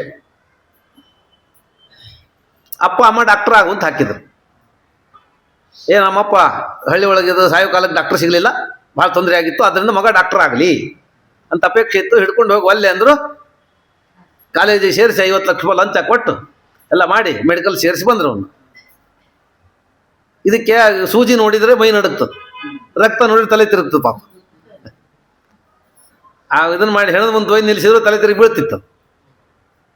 ಹಾಗಾಗಿ ಇವನಿಗೆ ಅದರಲ್ಲಿ ಆಸಕ್ತಿ ಇಲ್ಲ. ಇವನಿಗೆ ಆಸಕ್ತಿ ವಿಜ್ಞಾನದಲ್ಲಿದೆ, ಆದರೆ ಒಂದೊಂದು ಅಲ್ಲಿ ಹಾಕಿದ್ದಾರೆ. ಹಾಗಾಗಿ ಇವನು ವಿಜ್ಞಾನ ಕೂತ್ಕೊಂಡು ಪುಸ್ತಕ ಓದ್ತಿದ್ದೆ ಯಾವಾಗ. ಅದು ಇವನು ಸೇರಿದ್ದು ವೈದ್ಯಕೀಯಕ್ಕೆ, ಓದೋದು ವಿಜ್ಞಾನದ ಪುಸ್ತಕಗಳು. ಪರೀಕ್ಷೆ ಬರೆಯೋ ಪ್ರಸಂಗ ಬಂತು, ಪೇಪರ್ ಕೊಟ್ಟರು. ಅದರಲ್ಲಿ ವೈದ್ಯಕೀಯ ಪರೀಕ್ಷೆ ಬೇಕಾದ ಪ್ರಶ್ನೆ ಕೊಟ್ಟಿದ್ರು ಅವರು. ಇವ ವಿಜ್ಞಾನ ಓದಿದ್ನಲ್ಲ, ಸಪ್ಲಿಮೆಂಟ್ರಿ ಇಸ್ಕೊಂಡು ವಿಜ್ಞಾನದ ವಿಷಯಗಳನ್ನೆಲ್ಲ ಬರೆದು ಇಷ್ಟು ತಪ್ಪ ಮಾಡಿ ಕೊಟ್ಟು ಬಂದ. ಫೇಲ್ ಮಾಡಿದ್ರು. ಭಾಳ ಪೇಪರ್ ಬರ್ದೀನಿ ರೀ, ಭಾಳಷ್ಟು ಬರೆದು ಕೊಟ್ಟು ನಾನು ಫೇಲ್ ಮಾಡ್ಯಾರ ಅಂತ. ಅಲ್ಲೋ, ನೀ ಭಾಳಷ್ಟು ಬರ್ದಿ, ನಿಜ ಏನು ಬರ್ದಿ? ನಾವು ಕೇಳಿದ್ದು ವೈದ್ಯಕೀಯ ಪ್ರಶ್ನೆ, ಇದು MBBS ಮೆಡಿಕಲ್ ಪರೀಕ್ಷೆ. ಇದು ನೀನು ವಿಜ್ಞಾನದ ವಿಷಯ ಫಿಸಿಕ್ಸ್ ಬರೆದ್ರೆ ನೀನು ಚೆನ್ನಾಗಿ ಬರ್ದಿ ನಿಜ, ನೀನು ಬರ್ದದ್ದು ಉತ್ತರ ಸರಿ ಇದೆ ನಿಜ, ಆದರೆ ಆ ಪ್ರಶ್ನೆಗೆ ಉತ್ತರ ಅಲ್ಲ ಅದು. ನೀನು ಉತ್ತರ ಬಹಳ ಸರಿಗಿದೆ, ಆದರೆ ನಾವು ಪ್ರಶ್ನೆನೇ ಕೇಳಿಲ್ಲಲ್ಲ. ಹಾಗಾಗಿ ಯಾವುದು ನಮ್ಮ ಪ್ರಶ್ನೆನೇ ಹೇಳೋದಕ್ಕೆ ನೀ ಎಷ್ಟು ಚೆನ್ನಾಗಿರೋ ಉತ್ತರ ಕೊಟ್ರಿ. ಹಾಗಾಗಿ ಯಾವುದು ನಿನ್ನ ಕೆಲಸವೇ ಅಲ್ಲ, ನೀನು ಮಾಡಬೇಕಾಗಿಲ್ಲ, ಅದನ್ನು ನೀನು ಎಷ್ಟು ಪ್ರಾಮಾಣಿಕವಾಗಿ ಮಾಡಿದ್ರೆ ಏನಾಗೋದಿಲ್ಲ. ಹಾಗಾಗಿ ಮೊದಲು ನೀನು ಮಾಡಬೇಕಾದ ಕೆಲಸವನ್ನು ಮಾಡು, ಆಮೇಲೆ ಅದನ್ನು ಪ್ರಾಮಾಣಿಕವಾಗಿ ಮಾಡ್ಲಿಕ್ಕೆ ಪ್ರಯತ್ನ ಮಾಡ್ತಾ ಹೋಗು, ಪ್ರಾಮಾಣಿಕತೆ ಹೆಚ್ಚು ಮಾಡ್ತಾ ಹೋಗು, ಅದು ಫಲ ಕೊಡ್ತದೆ ಅಷ್ಟೇ ಹೊರತಾಗಿ ಯಾವುದ್ಯಾವುದನ್ನು ಪ್ರಾಮಾಣಿಕವಾಗಿ ಮಾಡುವಂತ ಅನ್ನೋದು, ದೇವರ ಪ್ರೀತಿ ಅಂತ ಅನ್ನೋದು ಕೃಷ್ಣನಿಗೆ ಸಮ್ಮತವಾದದ್ದಲ್ಲ. ಅದಕ್ಕೆ ಕೃಷ್ಣ ಹೇಳ್ದ, ಸ್ವಕರ್ಮಣ ತಮಭ್ಯರ್ಚ್ಯ ಸಿದ್ಧಿಂ ವಿಂದತಿ ಮಾನವ. ಕೊನೆ ಗೀತೆ ಹತ್ರ ಕೊನೆ 2-3 ಸಿಗುತ್ತು, ಕೊನೆಗೆ ಬರುವ ಮಾತಿದೆ 18ನೇ ಅಧ್ಯಾಯದಲ್ಲಿ. ಮನುಷ್ಯ ಸಿದ್ಧನಾಗಬೇಕು ಅಂದ್ರೆ ಸ್ವಕರ್ಮಣ ತಮಭ್ಯರ್ಚ್ಯ, ತನ್ನ ಕರ್ಮದಿಂದ ಭಗವಂತನ ಪೂಜೆ ಮಾಡಿ ಮನುಷ್ಯ ಸಿದ್ಧಿವಂತ. ಹೊರತಾಗಿ ಕರ್ಮಣ ಅಂತ ಹೇಳಿಲ್ಲ, ಏನಾದರೂ ಮಾಡು, ಕರ್ಮಣ ತಮಭ್ಯರ್ಚಲ್ಲಿ ಒಟ್ಟು ಕರ್ಮ ಮಾಡಿ ನೀನು ಸಿದ್ಧಿ ಆಗುತ್ತೆ ಅಂತ ಹೇಳಲೇ ಇಲ್ಲ. ಅದು ಸ್ವಕರ್ಮಣ ತಮಭ್ಯರ್ಚ, ನಿನ್ನ ಕರ್ಮವನ್ನು ನೀನು ಮಾಡಿ ಸಿದ್ಧಿ ಪಡಿಬೇಕು. ಅದರಿಂದ ಏನನ್ನಾದರೂ ಮಾಡು, ಪ್ರಾಮಾಣಿಕವಾಗಿ ಮಾಡು ಅಂತ ಅನ್ನೋದು ಶಾಸ್ತ್ರದ ಸಿದ್ಧಾಂತವಲ್ಲ, ಗೀತೆ ಸಿದ್ಧಾಂತನೂ ಅಲ್ಲ. ನಿನಗೆ ವಿಹಿತವಾದದ್ದನ್ನು ಮಾಡಬೇಕು, ಅದನ್ನು ಪ್ರಾಮಾಣಿಕವಾಗಿ ಮಾಡಬೇಕು. ಅದಕ್ಕಾಗಿ ಆರ್ಜವ ಅಂತ ಹೇಳಿದರು. ಇಲ್ಲಿ ಆರ್ಜವ ಅಂದ್ರೆ ಏನು, ಮತ್ತೆ ಅಲ್ಲಿಗೆ ತಂದರು. ಫಲದ ಆಸೆಯಿಂದ ಕರ್ಮ ಮಾಡುವುದು ಆರ್ಜವ ಅಲ್ಲ. ಫಲದ ಆಸೆಯಿಂದ ಕರ್ಮ ಮಾಡುವುದು ಆರ್ಜವ ಅಲ್ಲ. ಫಲದ ಆಸೆ ಇಲ್ಲದೆ ಭಗವಂತನಿಗೆ ಪ್ರೀತಿ ಆಗಲಿ ಅಂತ ಕರ್ಮ ಮಾಡುವುದು ಕರ್ಮ ರುಜುತ್ ಆರ್ಜವ. ಫಲದ ಆಸೆಯಿಂದ ಕರ್ಮ ಮಾಡುವುದು ಆರ್ಜವತೆ ಅಲ್ಲ. ಆದ್ದರಿಂದ ಆರ್ಜವ ಸಾತ್ವಿಕರ ಸ್ವಭಾವ. ದೈವಿ ಸಂಪತ್ತನ್ನು ಹೇಳುವ ಕಾಲಕ್ಕೆ ಕೃಷ್ಣ ಸಾತ್ವಿಕರ ಮುಕ್ತಿಯೋಗ್ರ ಸ್ವಭಾವವನ್ನು ಹೇಳುವ ಕಾಲಕ್ಕೆ ಆರ್ಜವಂ ಅಂತ ಹೇಳಿದ್ದಾನೆ. ಸತ್ವ ಸ್ವಭಾವ, ಪಾಪ ಮಾಡಲಿಕ್ಕೆ ನಾಚಿಕೆ, ಆರ್ಜವ ಇವುಗಳೆಲ್ಲ ದೈವಿ ಸಂಪತ್ತು. ಅಂದ್ರೆ ದೈವಿ ಸಂಪತ್ತು ಅಂದ್ರೆ ಮುಕ್ತಿಯೋಗ್ಯರ ಸ್ವಭಾವ ಅಂತ ಅರ್ಥ. ದೈವಿ ಸಂಪತ್ತಿದ್ದವರು ಮುಕ್ತರಾಗ್ತಾರೆ, ಇದು ಮುಕ್ತಿಯೋಗ್ಯರ ಸ್ವಭಾವ, ಇದು ಮುಕ್ತಿಯೋಗ್ಯರಿಗಿರುವ ಲಕ್ಷಣ ಅಂತ ಹೇಳಿದ್ದ. ಆದ್ದರಿಂದ ಆರ್ಜವ ಭಾಗವತ ಧರ್ಮಗಳಲ್ಲಿ ಸೇರಿಸಿ ಹೇಳಿದ್ದು ಫಲದ ಆಸೆ ಇಲ್ಲದೆ ಕರ್ಮವನ್ನು ಮಾಡುವುದು. ಫಲದ ಆಸೆಯಿಂದ ಮಾಡಿದ ಕರ್ಮ ರುಜು ಕರ್ಮ ಅಲ್ಲ, ಅದು ರುಜು ಆಗೋದಿಲ್ಲ, ಕರ್ಮ ಅನ್ರುಜು ಆಗಿಬಿಡ್ತದೆ. ಆದ್ದರಿಂದ ಮಾಡುವ ಕರ್ಮಗಳನ್ನು ಫಲದ ಆಸೆ ಇಲ್ಲದೆ ಮಾಡುವುದು, ಭಗವಂತನ ಪ್ರೀತಿಗಾಗಿ ಮಾಡುವುದು, ಇದು ಆರ್ಜವ. ಅದಕ್ಕಾಗಿ ಈ ಆರ್ಜವನ್ನು 30 ಭಾಗವತ ಧರ್ಮಗಳಲ್ಲಿ ಹೇರಿಸಿ ನೀನು ಏನು ಕರ್ಮಗಳನ್ನು ಮಾಡ್ತೀಯ ಅದನ್ನು ನಿನಗೆ ವಿಹಿತವಾದದ್ದನ್ನು, ನಿನಗೆ ಶಾಸ್ತ್ರ ಹೇಳಿಕೊಟ್ಟದ್ದನ್ನು ಮಾಡಬೇಕು. ಅದನ್ನು ಪ್ರಾಮಾಣಿಕವಾಗಿ ರುಜುವಾಗಿ ಮಾಡ್ಲಿಕ್ಕೆ ಪ್ರಯತ್ನ ಮಾಡಬೇಕು. ಮಾಡಿದ ಕರ್ಮಕ್ಕೆ ಫಲವನ್ನು ಬಯಸಬಾರ್ದು. ಮಾಡಿದ ಕರ್ಮಕ್ಕೆ ಫಲವನ್ನು ಬಯಸಬಾರ್ದು. ಫಲವನ್ನು ಬಯಸಬಾರ್ದು ಅಂದರೆ ಫಲ ಇಲ್ಲ ಅಂತ ನಿರಾಶನಾಗಬಾರ್ದು. ಮಾ ಕರ್ಮ ಫಲ ಹೇತುರ್ಭೂಹು ಮಾತೆ ಸಂಗೋಸ್ತು ಕರ್ಮಣಿ. ಫಲ ಇಲ್ಲ ಅಂತ ಹೇಳಿಲ್ಲ ಗೀತೆ, ಫಲ ಇದ್ದೇ ಇದೆ. ದೇವರು ಏನು ಹೇಳ್ದ, ಕರ್ಮಣ್ಯೇವ ಅಧಿಕಾರ, ನಿನ್ನ ಕರ್ಮ ಮಾಡ್ಲಿಕ್ಕೆ ಅಧಿಕಾರ ಇದೆ, ಫಲದಲ್ಲಿ ಅಧಿಕಾರ ಇಲ್ಲ ಅಂತ ಹೇಳ್ದ. ಫಲ ಇಲ್ಲ ಅಂತ ಹೇಳಿಲ್ಲ. ಫಲಾನಿಹಿ ಅಸ್ವಾತಂತ್ರ್ಯೇಣ ಭವಂತಿ, ಆಚಾರ್ಯ ವ್ಯಾಖ್ಯಾನ ಮಾಡಿ. ಫಲವನ್ನು ಪಡಿಲಿಕ್ಕೆ ನೀನು ಅಸ್ವತಂತ್ರ. ಅಂದ್ರೆ ನೀನು ಕರ್ಮ ಮಾಡ್ಲಿಕ್ಕೆ ಅಧಿಕಾರಿ, ಫಲವನ್ನು ಕೊಡುವ ಅಧಿಕಾರಿ ಪರಮಾತ್ಮ. ಅವನು ಕೊಟ್ಟದ್ದು ತಗೋಬೇಕು, ನೀನು ಕೊಟ್ಟಾಗ ತಗೋಬೇಕು. ನಾನು ಮಾಡಿದ ಕರ್ಮಕ್ಕೆ ಫಲ ಕೊಡ್ಲಿಕ್ಕೆ ಅವನು ಯಾರ್ರಿ? ನಾನು ಕೆಲಸ ಮಾಡೀನಿ, ನಾನು ಫಲ ನಾ ತಗೋತೀನಿ ಅಂದರೆ ಎಲ್ಲೂ ಸಿಗೋದಿಲ್ಲ. ಮೋಕ್ಷ ಅಲ್ಲ, ಯಾವುದೂ ಸಿಗೋದಿಲ್ಲ ನಿನಗೆ. ಬೆಳಗ್ಗಿಂದ ಸಾಯಂಕಾಲ ತನಕ ಹೋಗಿ ಯಾರ್ದೋ ಮನೆ ಕಟ್ಟಿಗೆ ಹೊಡ್ಲಿಕ್ಕೆ ಕೆಲಸಕ್ಕೆ ಹೋಗಿದ್ದೆ ಅಂದರೆ ನೀನು ಕೆಲಸ ಮುಗಿಸಿ ನಿಂದಿರ್ಬೇಕು, ಸಂಬಳ ಕೊಡ್ರಿ ಅಂತ ಹೇಳಿ. ಅವನು ಕೊಟ್ಟಾಗ ಕೊಟ್ಟದ್ದು ತಗೊಂಡ್ಬರ್ಬೇಕು ನೀನು. ನಾನೇ ಕೆಲಸ ಮಾಡಿದ್ದೀನಿ, ನನ್ನ ಸಂಬಳ ಅವನೇ ಕೊಡ್ಬೇಕು ಅಂತ ಹೇಳಿ ಅವ್ನು ಡ್ರಾವರ್ ಒಳಗೆ ಕೈ ಹಾಕಿ ರೊಕ್ಕ ತಗೊಂಡ್ರೆ ನಿನಗೆ ಆ ಅಧಿಕಾರ ಇಲ್ಲ. ನಿನಗೆ ಕೆಲಸ ಮಾಡ್ಲಿಕ್ಕೆ ಅಧಿಕಾರ ಇದೆ, ಫಲ ಬೇಡ್ಲಿಕ್ಕೆ ಅಧಿಕಾರ ಇದೆ. ಫಲ ಕೇಳ ಅಪೇಕ್ಷೆ ಮಾಡ್ಬೋದು, ನೀನು ಕೊಡುವ ಅಧಿಕಾರಿ ಅವನು ಕೊಟ್ಟಾಗ ತಗೋಬೇಕು, ಕೊಟ್ಟದ್ದೇ ತಗೋಬೇಕು. ಎಲ್ಲ ಕಡೆಗೆ ಹಂಗಲ್ಲ. ತಿಂಗಳ ತನಕ ಕೆಲಸ ಮಾಡೀವಿ ಕಂಪ್ನಿ ಒಳಗೆ, ಅಥವಾ ವರ್ಷ ತನಕ ಕೆಲಸ ಮಾಡ್ತೀವಿ. ಏನಾಮಿದೆ ನಮ್ದು ಕಾಂಟ್ರಾಕ್ಟ್, ಏನೀಗ ವರ್ಷಕ್ಕೊಮ್ಮೆ ಏನಮ್ಮ ಕೊಡ್ತಾರಲ್ಲ, ವರ್ಷಕ್ಕೆ ಎಷ್ಟು ಅಂತ ಹೇಳಿ ಕಾಂಟ್ರಾಕ್ಟ್ ಮಾಡ್ಕೊಂಡಿರ್ತಾರೆ. ವರ್ಷ ತನಕ ಕೆಲಸ ಮಾಡೀನಿ, ಅವನೇನು ಕೇಳೋದು, ನನ್ನ ಚೆಕ್ ಮೇಲೆ ನಾನೇ ಸಹಿ ಮಾಡ್ಕೋತೀನಿ ಅಂದರೆ? ನಿನಗೆ ವರ್ಷ ತನಕ ಕೆಲಸ ಮಾಡ್ಲಿಕ್ಕೆ ಅಧಿಕಾರ ಇದೆ, ನಿನ್ನ ಸಂಬಳಕ್ಕೆ ಸಹಿ ಮಾಡುವ ಅಧಿಕಾರ ಅವನೇ ಮಾಡಬೇಕು, ಆವಾಗ ನಿನಗೆ ಬರಬೇಕು. ಹಾಗಾಗಿ 1 ದಿವಸದ ಕೆಲಸ, 1 ತಿಂಗಳ ಕೆಲಸ, 1 ವರ್ಷದ ಕೆಲಸ, ಏನು ಕೆಲಸ ಮಾಡಿಯೋ ಅದನ್ನು ಕೊಡುವ ಸ್ವಾಮಿ ಅವನು ಕೊಟ್ಟಾಗ ತಗೋಬೇಕು ಅಂತ. ಆದರೆ ಮೋಕ್ಷ ಮಾತ್ರ ನಾನು ಮಾಡೀನಿ ನಂಗೆ ಸಿಗ್ತದೆ ಅಂತ ಯಾಕೆ ಅನ್ಬೇಕು? ಹೆಂಗೆ ಸಿಗ್ತದೆ?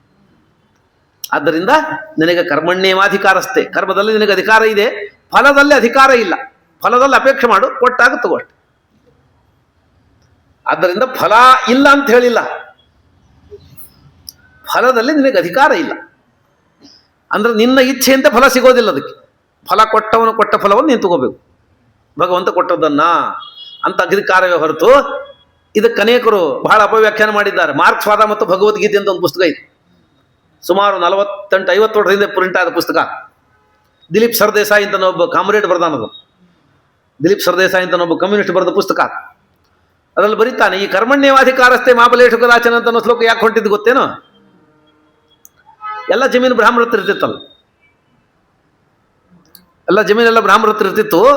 ಹಾಗಾಗಿ ಬೇರೆ ಜನ ಬಂದು ಶೂದ್ರೆಲ್ಲ ಕೆಲಸ ಮಾಡ್ತಿದ್ರು. ಪಾಪ ಕೆಲಸ ಮಾಡಿಸೋದಿದ್ರು ಇವರೆಲ್ಲ.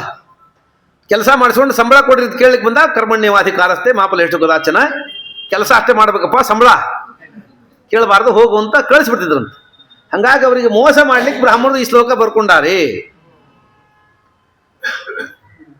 ಕೆಲಸ ಮಾಡುವ ಬೇರೆ ಜನಕ್ಕೆ, ಕಾರ್ಮಿಕರಿಗೆ ಮೋಸ ಮಾಡಲಿಕ್ಕೆ ಬ್ರಾಹ್ಮಣರು ನಿರ್ಮಾಣ ಮಾಡಿಕೊಂಡ ಶ್ಲೋಕ ಅಂತ ಅವನು ಬರೀತಾನೆ. ಅವನು ಬಹಳ ಆಕ್ಷೇಪ ಮಾಡಿದ್ದಾನೆ ಗೀತೆ ಮೇಲೆ ಬರೀ ಆಕ್ಷೇಪ ಮಾಡ್ತಾನೆ. ಕೃಷ್ಣ ವಂಚಕ ಅಂತ ನಾವು, ಕೃಷ್ಣ ಗುರು ಅಲ್ವೇ ಅಲ್ಲ, ಕೃಷ್ಣ ವಂಚಕ. ಹೀಗೆ ಯಾರಾದರೂ ಉಪದೇಶ ಮಾಡ್ತಾರೇನೋ? ಇದೇ ಶ್ಲೋಕ ಕರ್ಮಣ್ಯವಾಧಿಕಾರಸ್ಥೆ ಅಂತಿದೆ ಎಲ್ಲೋ, ಕರ್ಮದ ಫಲವನ್ನು ಬೇಡಬೇಡ ಅಂತ ಹೇಳಿದ್ನೇ ಎಲ್ಲೋ ಕೃಷ್ಣ. ಅರ್ಜುನ ಮುಂದೆ ಅಂದ, ಇಲ್ಲ ನಾನು ಯುದ್ಧ ಮಾಡ್ಲಿಕ್ಕೆ ಒಲ್ಲೆ, ಯುದ್ಧ ಮಾಡಿದ್ರೆ ಗೆಲ್ತೀವಿ ಅಂತೇನು ಗ್ಯಾರಂಟಿ? ಸೋತ್ ಬಿಟ್ರೆ ಯುದ್ಧ ಮಾಡಿ ಸೋತು ಮರ್ಯಾದೆ ಕಳ್ಕೊಂಬೋದಕ್ಕಿಂತ ಯುದ್ಧ ಮಾಡದೆ ಹೋಗೋದು ಒಳ್ಳೇದು. ಕೆಲಸ ಮಂತ್ರಿಮಂಡಲ ತೆಗೆದು ಹಾಕ್ತಾರೆ ಅಂತ ಗೊತ್ತಾದರೆ ರಾಜೀನಾಮೆ ಕೊಟ್ಟು ಸ್ವಇಚ್ಛೆಯಿಂದ ರಾಜೀನಾಮೆ ಕೊಟ್ಟಿದ್ದೇನೆ ಅಂತ ಹೇಳಿ ಮರ್ಯಾದೆಯಿಂದ ಮನೆಗೆ ಹೋಗೋದು ಒಳ್ಳೇದು ಅಂತಾರಲ್ಲ. ಹಂಗೆ ಅರ್ಜುನ ಸುಮ್ಮನೆ ಸೋತ್ ಹೋಗೋದಕ್ಕಿಂತ ಯುದ್ಧ ಮಾಡೋದು ಬಿಟ್ಬಿಡೋದು ಒಳ್ಳೇದು, ನಾ ಯುದ್ಧಕ್ಕೆ ಒಲ್ಲೆ ಅಂದ. ಯದಿವಾ ಜಯೇಮ ಯದ್ವಾನೋ ಜಯೇಮ, ಏನನ್ಬೇಕು ಕೃಷ್ಣ ಅವಾಗ? ಅವನು ಈ ಮಾತನ್ನು ಹೇಳ್ತಾನೆ. ಕೃಷ್ಣ ಎಂಥ ವಂಚಕ ನೋಡ್ರಿ, ಫಲದ ಆಸೆ ಮಾಡಬೇಡ, ಯುದ್ಧ ಮಾಡು ಅಂದ. ಯುದ್ಧ ಮಾಡ್ಲಿಕ್ಕೆ ಒಲ್ಲೆ ಅಂದ ಅರ್ಜುನ. ಅವಾಗ ಕೃಷ್ಣ ಹೇಳ್ದ, ಹತೋ ವಾ ಪ್ರಾಪ್ಸ್ಯಸಿ ಸ್ವರ್ಗಂ ಜಿತ್ವಾ ವಾ ಭುಕ್ಷ್ಯಸೆ ಮಹೀಂ. ಅರ್ಜುನ ಯುದ್ಧ ಮಾಡಿ, ಸತ್ತರೆ ಸ್ವರ್ಗ ಸಿಗುತ್ತೆ, ಗೆದ್ರೆ ರಾಜ್ಯ ಸಿಗುತ್ತೆ. ಅಂತೂ ಯುದ್ಧ ಮಾಡಿ ಸತ್ರು ಲಾಭ, ಗೆದ್ರೂ ಲಾಭ, ಎರಡೂ ರೀತಿಯಿಂದ ಲಾಭ ಇದೆ. ಯುದ್ಧ ಮಾಡುವಂತ ಫಲದ ಆಸೆ ತೋರಿಸ್ತಾನೆ ಅವನಿಗೆ, ಫಲ ಬೇಡಬಾರ್ದು ಅಂತ ಹೇಳ್ತಾನೆ. ಆದ್ದರಿಂದ ಒಂದೇ ಗ್ರಂಥದಲ್ಲಿ ಕಾಂಟ್ರಡಿಕ್ಷನರಿ ನೋಟ್ಸ್ ಇದೆ. ಕೃಷ್ಣ ವಿರುದ್ಧವಾಗಿ ಮಾತಾಡ್ತಾನೆ, ಕೃಷ್ಣ ಒಬ್ಬ ವಂಚಕ ಅಂತ ನಾವು ಹೌದು ಅಂತ ಅನ್ನಿಸ್ಬಿಡ್ತದೆ. ಆಚಾರ್ಯರ ಗೀತಾ ಭಾಷ್ಯವನ್ನು ಓದಲಿಲ್ಲ ಅಂತ ಆದರೆ ಹೌದು ಅಂತ ಅನಿಸ್ತದೆ. ಹಾಗೆ ಬರೀತಾರ. ವಂಚಕರಿಗೆ ಬಹಳ ಚೆನ್ನಾಗಿ ಮಾತಾಡುವ ಸಾಮರ್ಥ್ಯ ಇರ್ತದೆ, ಬಹಳ ಬೇಗ ಮರಳು ಮಾಡ್ತಾರ, ಹೌದು ಅಂತ ಅನ್ನಿಸ್ತದೆ. ಆದರೆ ಆಚಾರ್ಯ ಅಂತಾರೆ, ಈ ಫಲ ಇಲ್ಲ ಅಂತ ಅರ್ಥ ಅಲ್ಲ, ಫಲ ಸ್ವಾತಂತ್ರ್ಯ ಇಲ್ಲ ಅಂತಷ್ಟೇ ಹೇಳಿದ್ದು. ಫಲವನ್ನು ಪಡೆಯುವ ಸ್ವಾತಂತ್ರ್ಯ ಇಲ್ಲ, ಫಲ ನಿನಗೆ ದೇವರು ಕೊಟ್ಟಾಗ ತಗೋಬೇಕಾಗುತ್ತೆ ಹೊರತು ಫಲವನ್ನು ಪಡೆಯುವ ಸ್ವಾತಂತ್ರ್ಯ ಇಲ್ಲ ಅಂತ ಹೇಳಿದ್ದು ಫಲ ಇಲ್ಲ ಅಂತ ಅಲ್ಲ ಅಂತ ಆಚಾರ್ಯರು ಫಲಾನಿ ಅಸ್ವಾತಂತ್ರ್ಯೇಣ ಭವಂತಿ ಅಂತ ಬರೀತಾರೆ. ಅದಕ್ಕೆ ಉತ್ತರ ಬೇಕಾದಷ್ಟು ಗೀತಾ ಪಾಠದಲ್ಲಿ ಸಿಗ್ತದೆ. ಈಗ ಹೇಳಿದ್ದು ನಾನು. ಆದ್ದರಿಂದ ಅವನಿಗೆ ಗೊತ್ತಿಲ್ಲ, ಫಲ ಎಲ್ಲ ಬ್ರಾಹ್ಮಣ ಹತ್ರ ಇರ್ತಿದ್ವು ಅಷ್ಟೇ. ಮಾಡೋರು ಯಾರು? ಅವರೇ ಮಾಡ್ತಿದ್ರು ಅದನ್ನು. ಎಷ್ಟೋ ಜನರಿಗಂತೂ ಹಿಂಗಿತ್ತಲ್ಲ, ಹೊಲ ನೋಡೇ ಇರಲಿಲ್ಲ ಇವರು.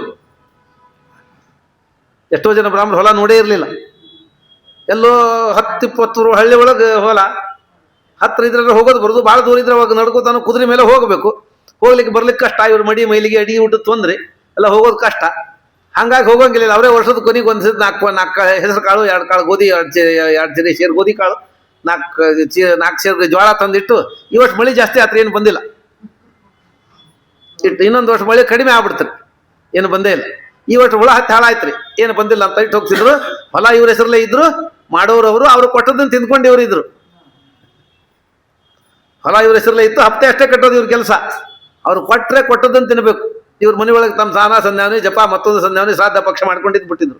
ಹಾಗಾಗಿ ಜಮೀನು ಅಧಿಕೃತವಾಗಿ ಅವ್ರ ಕೈಯಲ್ಲೇ ಇತ್ತು, ಹೆಸರು ಅವ್ರ ಕೈ ಬಂತು ಅಷ್ಟೇ ಹೊರತಾಗಿ ಅವ್ರ ಕಡೆಗೆ ಇದ್ದವು ಎಲ್ಲ. ಅವು ಎಷ್ಟೋ ಜನ ಬ್ರಾಹ್ಮಣರು ಹೋಗಿ ನೋಡೇ ಇರಲಿಲ್ಲ, ಅವನ್ನ ನೋಡ್ಲಿಕ್ಕೆ ಕೂಡ ಆಗಿರ್ಲಿಲ್ಲ. ಹಾಗೆ ಅವರೇ ಮಾಡ್ತಿದ್ರು ಅವನ್ನ. ಹಾಗಾಗಿ ಫಲ ಕೊಡೋದು ಬ್ರಾಹ್ಮರು, ಇವ್ರು ಫಲ ಕೊಡೋದಲ್ಲ. ಅವ್ರು ಅದಕ್ಕೇನು ಕೊಡ್ತಾರ ಅದನ್ನ ತಿನ್ಕೊಂಡಿದ್ರು. ಆದರೆ ಅವ ಮೋಸ ಮಾಡ್ತಿದ್ರು ಅಂತಾನೆ. ಉಲ್ಟಾ ಅದು ಬಂದಿಲ್ಲ, ಈ ವರ್ಷ ಬಂತು ಅಂತ ಒಂದ್ಸರ್ತಿ, ಬಂದಿಲ್ಲ ಅಂತ ಒಂದ್ಸರ್ತಿ, ಹುಳ ಹತ್ತು ಅಂತ ಒಂದ್ಸರ್ತಿ, ಅವರೇ ಕೊಟ್ಟೋದು ಅವರೇ ಮೋಸ ಮಾಡೋದು. ಮಾಡಿದ್ರೆ ಎಲ್ಲರೂ ಮೋಸ ಮಾಡ್ಯಾರ ಅಂತ ಏನರ್ಥಲ್ಲ. ಆದ್ರೆ ಅಕಸ್ಮಾತ್ತಾಗಿ ಮೋಸ ಮಾಡುವ ಅವಕಾಶ ಇದ್ರೆ ಅವ್ರಿಗೆ ಇತ್ತದು. ಇವ್ರಿಗೇನು ಮೋಸ ಮಾಡುವ ಅವಕಾಶ ಇರಲಿಲ್ಲ. ಅವ್ರು ಕೊಟ್ಟದ್ದು ಇಸ್ಕೊಂಡು ತಿಂದು ಬಂದ್ರೆ ಒಳ್ಳೇದಾಯ್ತು, ಬಂದಿಲ್ಲ ಅಂದ್ರೆ ದೇವ್ರ ಇಚ್ಛೆ ಬಿಡು ಇದ್ದಂಗಾಗಲಿ ಅಂತ ಹೇಳಿ ದೇವ್ರ ಮೇಲೆ ಹಾಕಿ ಸುಮ್ಮನೆ ಕೂತು ಕಾಲ ಕಳೆದವ್ರು ನಮ್ಮ ಜನ. ಆದರೆ ಅವನು ಕೆಲಸ ಮಾಡ್ಕೊಂಡು ಮೋಸ ಮಾಡ್ತಿದ್ರು, ಇವರು ಕೊಡ್ತಿರ್ಲಿಲ್ಲ. ಅದಕ್ಕಾಗಿ ಭಗವದ್ಗೀತೆ ಶ್ಲೋಕ ಸೇರಿಸಿದ್ದಾರೆ ಅಂತ ಬರೀತಾರೆ. ಆದರೆ ಅದಕ್ಕೆ ಫಲ ಇಲ್ಲ ಅಂತ ಅರ್ಥ ಅಲ್ಲವೇ ಅಲ್ಲ, ಫಲ ಸ್ವಾತಂತ್ರ್ಯ ಇಲ್ಲ ಅಂತ ಅರ್ಥ ಮಾಡಬೇಕು ಅಂತ ಹೇಳಿ ಇದೆ ಆರ್ಜವ. ಫಲದ ಆಸೆಯಿಂದ ಕರ್ಮ ಮಾಡೋದು ಆರ್ಜವ ಅಲ್ಲ. ನರಸಿಂಹದೇವರು ಪ್ರಹ್ಲಾದನಿಗೆ ಕೇಳಿದರು, ನನ್ನೆಲ್ಲ ಇಷ್ಟೆಲ್ಲ ಸ್ತೋತ್ರ ಮಾಡಿದ್ದಿ, ಭಕ್ತಿ ಮಾಡಿದ್ದಿ, ನಿಮ್ಮಪ್ಪ ಕೊಲ್ಲಬೇಕು ಅಂತ ಬಂದರೂ ಹೆದರಿಲ್ಲ, ಬಿಡಲಿಲ್ಲ ಧರ್ಮವನ್ನು ನೀನು, ಹಾಗಾಗಿ ಏನು ಬೇಕು ವರ ಕೇಳ್ಕೋ. ಆಗ ಪ್ರಹ್ಲಾದರಾಜರಂತಾರೆ, ವರ ಸುದ್ದಿ ಮಾತಾಡಬೇಡ ಮಾರಾಯ ಅಂದರು.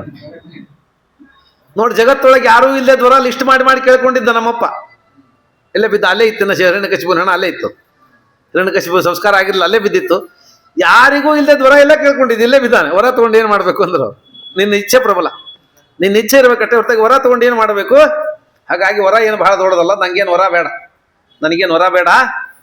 ಆಮೇಲೆ ನಾನು ಇಂಥ ಕೆಲಸ ಮಾಡಿದ್ದೀನಿ, ಆದ್ದರಿಂದ ಅದಕ್ಕಿಂತ ವರ ಬೇಕು, ಇಂಥ ಫಲ ಬೇಕು ಅಂತ ಅಪೇಕ್ಷೆ ಪಟ್ಟರೆ ಅವನು ಎಷ್ಟು ಆಶಾಸ್ತೇನತು ಭೃತ್ಯ ಸವಯವಣಿಕ್ ಅಂದರು. ಯಾರು ಇಂಥ ಕೆಲಸ ಮಾಡಿದ್ದೀನಿ ಅದಕ್ಕಿಂತ ಫಲ ಬೇಕು ಅಂತ ಅಪೇಕ್ಷೆ ಪಟ್ಟು ಕರ್ಮ ಮಾಡ್ತಾನೆ, ಅವನು ವ್ಯಾಪಾರಿ, ಅವನು ಭಕ್ತ ಅಲ್ಲ.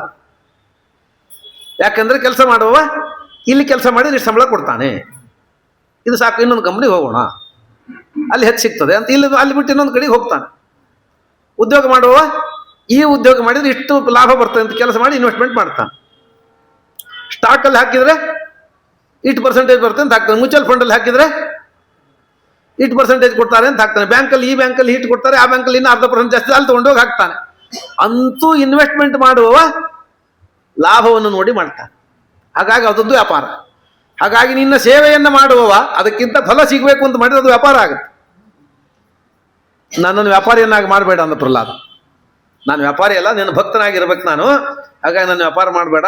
ಆದರೂ ನೀನು ವರದೇಶ್ವರ ಅಂತಾರೆ, ನೀನು ವರ ಕೊಟ್ಟಿದ್ದೀನಿ, ನಾನು ಇಸ್ಕೊಳ್ಳಿಲ್ಲ ಅಂದರೆ ನೀನು ವರದೇಶ್ವರ ಅಂತ ಅಪಮಾನ ಆಗಬಾರ್ದು. ನೀನು ವರ ಕೊಡೋದಿದ್ರೆ ಕಾಮಾನಾಂ ಹೃದಯ ಸಂಮೋಹಂ ಭವತಸ್ತು ವರಂ ಋಣಿ, ನನಗೆ ಯಾರನ್ನೂ ಏನು ಕೊಟ್ಟರು ಇಸ್ಕೊಳ್ಳಿಕ್ಕೆ ಮನಸ್ಸು ಬರಬಾರ್ದು ಅಂತ ವರ ಕೊಡುವಂತ.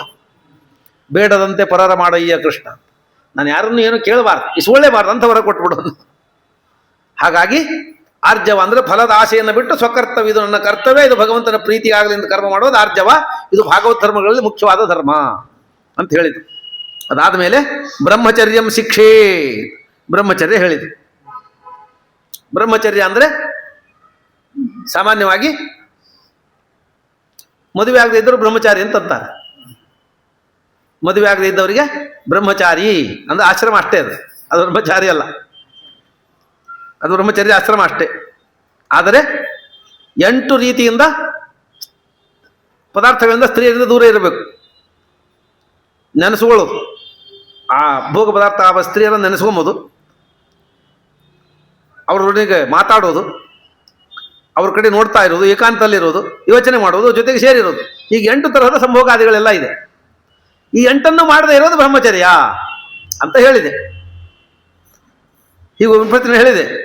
ಆದರೆ ಬ್ರಹ್ಮಚರ್ಯ ಅಂತ ಕರೆದಾರೆ. ಈ ಬ್ರಹ್ಮಚರ್ಯದ ಫಲ ಏನು? ಭಗವಂತನ ಪ್ರೀತಿ, ಭಗವಂತ ಪ್ರೀತನಾಗಲಿ ಅಂತ ಮಾಡೋದು. ಅಂದ್ರೆ ಭಗವಂತನಲ್ಲಿ ಮನಸ್ಸು ನಿಲ್ಲಬೇಕು, ಬೇರೆ ಕಡೆಗೆ ಹೋಗಬಾರ್ದು ಅಂತನೋ ಕಾರಣಕ್ಕೆ ಬ್ರಹ್ಮಚರ್ಯ ಅಂತ ಇರಬೇಕು. ಇದು ಬ್ರಹ್ಮಚರ್ಯ ಅಂತ ಹೇಳಿದ್ದಾರೆ. ಇದನ್ನು ಭಾಗವತ ಧರ್ಮಗಳು ಹೇಳಿಕೊಟ್ಟಾರೆ. ಆದರೆ ಬ್ರಹ್ಮಚರ್ಯವನ್ನು ಈ ಭಾಗವತ ಧರ್ಮಗಳಲ್ಲಿ ಯಾಕೆ ಸೇರಿಸಿದ್ದು? ಆಶ್ರಮ ಧರ್ಮ, ಸನ್ಯಾಸ ಧರ್ಮ, ಗೃಹಸ್ಥ ಧರ್ಮ, ವಾನಪ್ರಸ್ಥ ಧರ್ಮ, ಬ್ರಹ್ಮಚರ್ಯ ಧರ್ಮ, ಸನ್ಯಾಸ ಧರ್ಮ, ವಾನಪ್ರಸ್ಥ ಧರ್ಮವನ್ನು 30 ಭಾಗವತ ಧರ್ಮಗಳಲ್ಲಿ ಸೇರಿಸಿಲ್ಲ ನೀವು. ಸನ್ಯಾಸ ಭಾಗವತ ಧರ್ಮಗಳಲ್ಲಿ ಇಲ್ಲ, ವಾನಪ್ರಸ್ಥ ಇಲ್ಲ, ಗೃಹಸ್ಥ ಧರ್ಮ 30 ಧರ್ಮಗಳಲ್ಲಿಲ್ಲ. ಬ್ರಹ್ಮಚರ್ಯವನ್ನು ಮಾತ್ರ ಯಾಕೆ ಸೇರಿಸಿದ್ದೀರಿ? ಆದ್ದರಿಂದ ಬ್ರಹ್ಮಚರ್ಯ ಅಂದರೆ ಬ್ರಹ್ಮಚರ್ಯ ಆಶ್ರಮದ ಬಗ್ಗೆ ಹೇಳ್ತಾ ಇಲ್ಲ ಅಂದ್ರೆ ಇಷ್ಟೊತ್ತಿರ್ತದೆ. ಬ್ರಹ್ಮಚರ್ಯ ಆಶ್ರಮದ ಬಗ್ಗೆ ಹೇಳ್ತಾ ಇಲ್ಲ ಇಲ್ಲಿ. ಬ್ರಹ್ಮಚರ್ಯ ಅಂತ ಅನ್ನೋದು ಅದೊಂದು ಪ್ರತ್ಯೇಕವಾದ ಭಗವತ್ ಪ್ರೀತಿಕರವಾದ ಧರ್ಮ. ಬ್ರಹ್ಮಚರ್ಯವನ್ನು ಹೇಳಿದ್ದಿ ಇಲ್ಲಿ. ಬ್ರಹ್ಮಚರ್ಯ ಅಂತ ಅನ್ನೋದಕ್ಕಿಲ್ಲೊಂದು ಬೇರೊಂದು ಅರ್ಥ ಇದೆ. ಮದುವೆ ಆಗದೆ ಇರೋದೆಲ್ಲ ಬ್ರಹ್ಮಚರ್ಯ ಅಂತ ಅರ್ಥ ಅಲ್ಲ. ಎಲ್ಲ 80 ವರ್ಷ ಆಗಿರ್ತಾವೆ ಬ್ರಹ್ಮಚಾರಿ ಅಂತಂತ. ಮದುವೆ ಆಗದೆ ಇರೋದ್ರಲ್ಲಿ ಬ್ರಹ್ಮಚಾರಿ ಅಂತ ಕರೀತಾರೆ. ಬ್ರಹ್ಮಚರ್ಯಕ್ಕೆ 8 ರಿಂದ 16 ವರ್ಷ ಗುರುಕುಲದಲ್ಲಿ ವಾಸ ಮಾಡಬೇಕು. ಆಮೇಲೆ 21 ವರ್ಷದ ತನಕ ಬ್ರಹ್ಮಚರ್ಯ ಆಶ್ರಮಕ್ಕೆ ನಿಯಮ. 21 ವರ್ಷ ಆದರೆ ಅವನು ಬ್ರಹ್ಮಚಾರಿ ಅಲ್ಲ, ಬ್ರಹ್ಮಚಾರಿಯಾಗಿ ಇರಬಾರ್ದು ಅಂತಿದೆ ಕಲಿಯುಗದಲ್ಲಿ. 21 ವರ್ಷ ಆದರೆ ಮದುವೆ ಮಾಡ್ಕೊಳ್ಳಿಕ್ಕೆ ಆಗಲಿಲ್ಲ ಅಂದರೆ, ಅಥವಾ ಕನ್ಯೆ ಸಿಕ್ಕಿಲ್ಲೋ ಯಾವುದಕ್ಕೂ ಮನಸ್ಸಿಲ್ಲ ಮಾಡ್ಕೊಳ್ಳಿಲ್ಲ ಅಂದರೆ ಸೋಡು ಮಂಜು ಮಾಡ್ಕೋಬೇಕು. ಅವರಿಗೆ ಸ್ನಾತಕರು ಅಂತ ಕರೀತಾರೆ. ಸ್ನಾತಕ ಆದರೆ ವೈಷ್ಣದೇವ ಮಾಡ್ಲಿಕ್ಕೆ ಅಧಿಕಾರ ಬರ್ತದೆ, ಇಲ್ಲದವ್ರಿಗಿಲ್ಲ. ಅದಕ್ಕೆ ಸ್ನಾತಕ ಮರಣ ಅಂತ ಹಾಕಿರ್ತಾರೆ. ಅನೇಕರು ಮದುವೆ ಆಗದೆ ಇದ್ರು ಸೋಡು ಮಂಜು ಸ್ನಾತಕರಾಗಿರ್ತಾರೆ.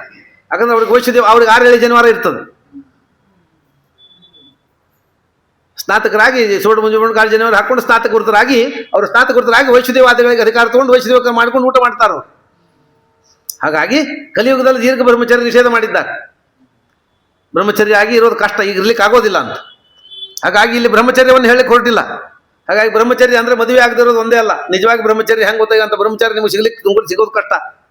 ಗುರುಕುಲದಲ್ಲಿದ್ದರೆ ದಿನ ಅಗ್ನಿ ಕಾರ್ಯ ಮಾಡಬೇಕು, ಹೋಗಿ ಭಿಕ್ಷೆ ಬೇಡ್ಕೊಂಡ್ಬರ್ಬೇಕು. ಭಿಕ್ಷೆ ಬೇಡ್ಕೊಂಬಂದು ಗುರುಗಳ ಮುಂದೆ ಇಡಬೇಕು ಅದನ್ನು. ಆ ಗುರುಗಳು ತಾವು ತಿಂದ ಆಮೇಲೆ ತಿನ್ನು ಅಂತ ಕೊಟ್ಟರೆ ತಿನ್ನಬೇಕು, ಇಲ್ಲ ಉಪವಾಸ ಮಾಡ್ಕೋಬೇಕು. ಗುರುಕುಲದಲ್ಲಿರೋ ತನಕ ಕ್ಷೌರ ಮಾಡಿಸ್ಕೋಬಾರ್ದು. ಸೋಡು ಮಂದಿ ಕ್ಷೌರ ಮಾಡಿಸ್ತಾರಲ್ಲ, ಅದು 12 ವರ್ಷ ಆದ್ಮೇಲೆ ಮಾಡಿಸೋ ಮೊದಲೇ ಕ್ಷೌರ. ಗುರುಕುಲದಲ್ಲಿ 12 ವರ್ಷ ಕ್ಷೌರ ಇಲ್ಲ. ಆಮೇಲೆ ಇಲ್ಲಿ ಬಂದು ಅದನ್ನೇ ತಗೊಂಡು ಸ್ನಾತಕ ಆಗಿದ್ದ ದಿವಸ ಮಾಡೋ ಮೊದಲೇ ಕ್ಷೌರ, 12 ವರ್ಷ ಆದ್ಮೇಲೆ ಮಾಡಿಸೋ ಕ್ಷೌರ. ಹಾಗಾಗಿ ಗುರುಕುಲದಲ್ಲಿ ಕ್ಷೌರ ಮಾಡಿಸ್ಕೋಬಾರ್ದು, ಉಗುರು ಕತ್ತರಿಸಬಾರ್ದು, ಎಣ್ಣೆ ಹಚ್ಕೋಬಾರ್ದು, ಒಟ್ಟು ಎಣ್ಣೆ ಹಚ್ಕೋಬಾರ್ದು. ಗುರುಕುಲದಲ್ಲಿ ಜಟಿಲ ಜಟ ಬಿಟ್ಕೊಂಡಿರ್ಬೇಕು, ಎಣ್ಣೆ ಹಚ್ಕೋಬಾರ್ದು, ಕನ್ನಡಿ ನೋಡ್ಕೋಬಾರ್ದು. ಹಿಂಗಿರ್ಬೇಕು 12 ವರ್ಷ. ಅವನಿಗೆ ಬ್ರಹ್ಮಚಾರಿ ಅಂತ ಕರೀತಾರೆ. ಇವರೆಲ್ಲ ಬೈ ತುಂಬ ಸೆಂಟ್ ಹಾಕೊಂಡು ಪುನಗ್ಬೇಕು ಹೊಂಟಂಗೆ ಹೊಂಟಿರ್ತಾರೆ. ನಾ ಬ್ರಹ್ಮಚಾರಿ ಅಂದ್ರೆ. ಹಾಗಾಗಿ ಬ್ರಹ್ಮಚಾರಿ ಅಂತ ಮದುವೆ ಆಗಿಲ್ಲ ಅದರಿಂದ ಬ್ರಹ್ಮಚಾರಿ ಅಂತ ಅನ್ನೋದಷ್ಟೇ. ಬ್ರಹ್ಮಚಾರಿ ಆಶ್ರಮ ಅದು ಬೇರೆ.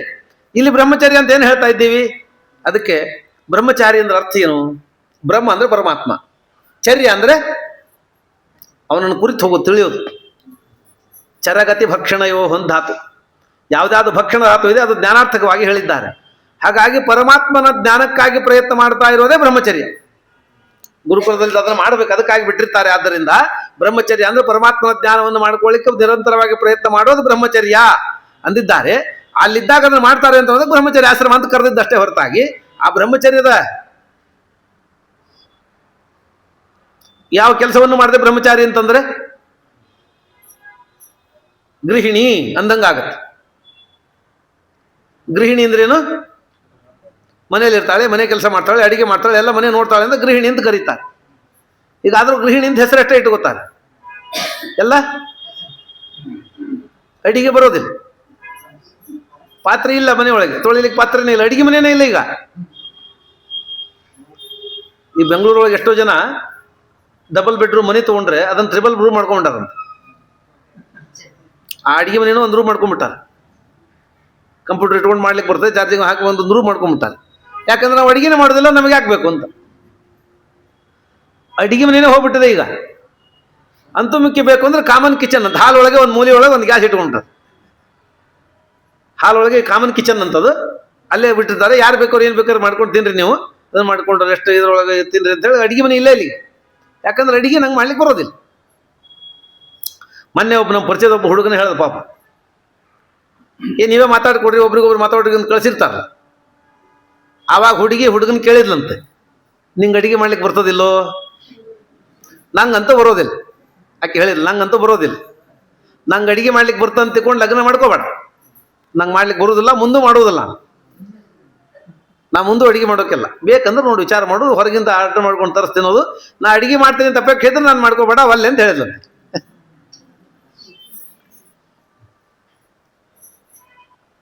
ಹಾಗಾಗಿ ಗೃಹ ಕೆಲಸವನ್ನೇ ಮಾಡದೆ ಗೃಹಿಣಿಯರು ಕುತಂಗಾಗಿತ್ತು ಅಂತಾರಲ್ಲ, ಹಂಗೆ ಬ್ರಹ್ಮಚರ್ಯದ ಯಾವ ಲಕ್ಷಣವೂ ಇಲ್ಲ. ಬ್ರಹ್ಮಚಾರಿ ಇದ್ರೆ ಏನು ಮಾಡೋದು? ಹಾಗಾಗಿ ಬ್ರಹ್ಮಚರ್ಯ ಅಂದ್ರೆ ಅದು ಬ್ರಹ್ಮಚರ್ಯ ಆಶ್ರಮ ಅಂತ ಅನ್ನೋದು ಒಂದು ಸಮಯಕ್ಕೆ ವ್ಯವಹಾರ ಮಾಡ್ತಾರಷ್ಟೇ. ಯಾವಾಗಲೂ ಬ್ರಹ್ಮಚರ್ಯ ಅಂದ್ರೆ ಏನು? ಯಾವಾಗಲೂ ಭಗವಂತನನ್ನು ತಿಳಿಲಿಕ್ಕೆ ಪ್ರಯತ್ನ ಮಾಡ್ತಾ ಇರು.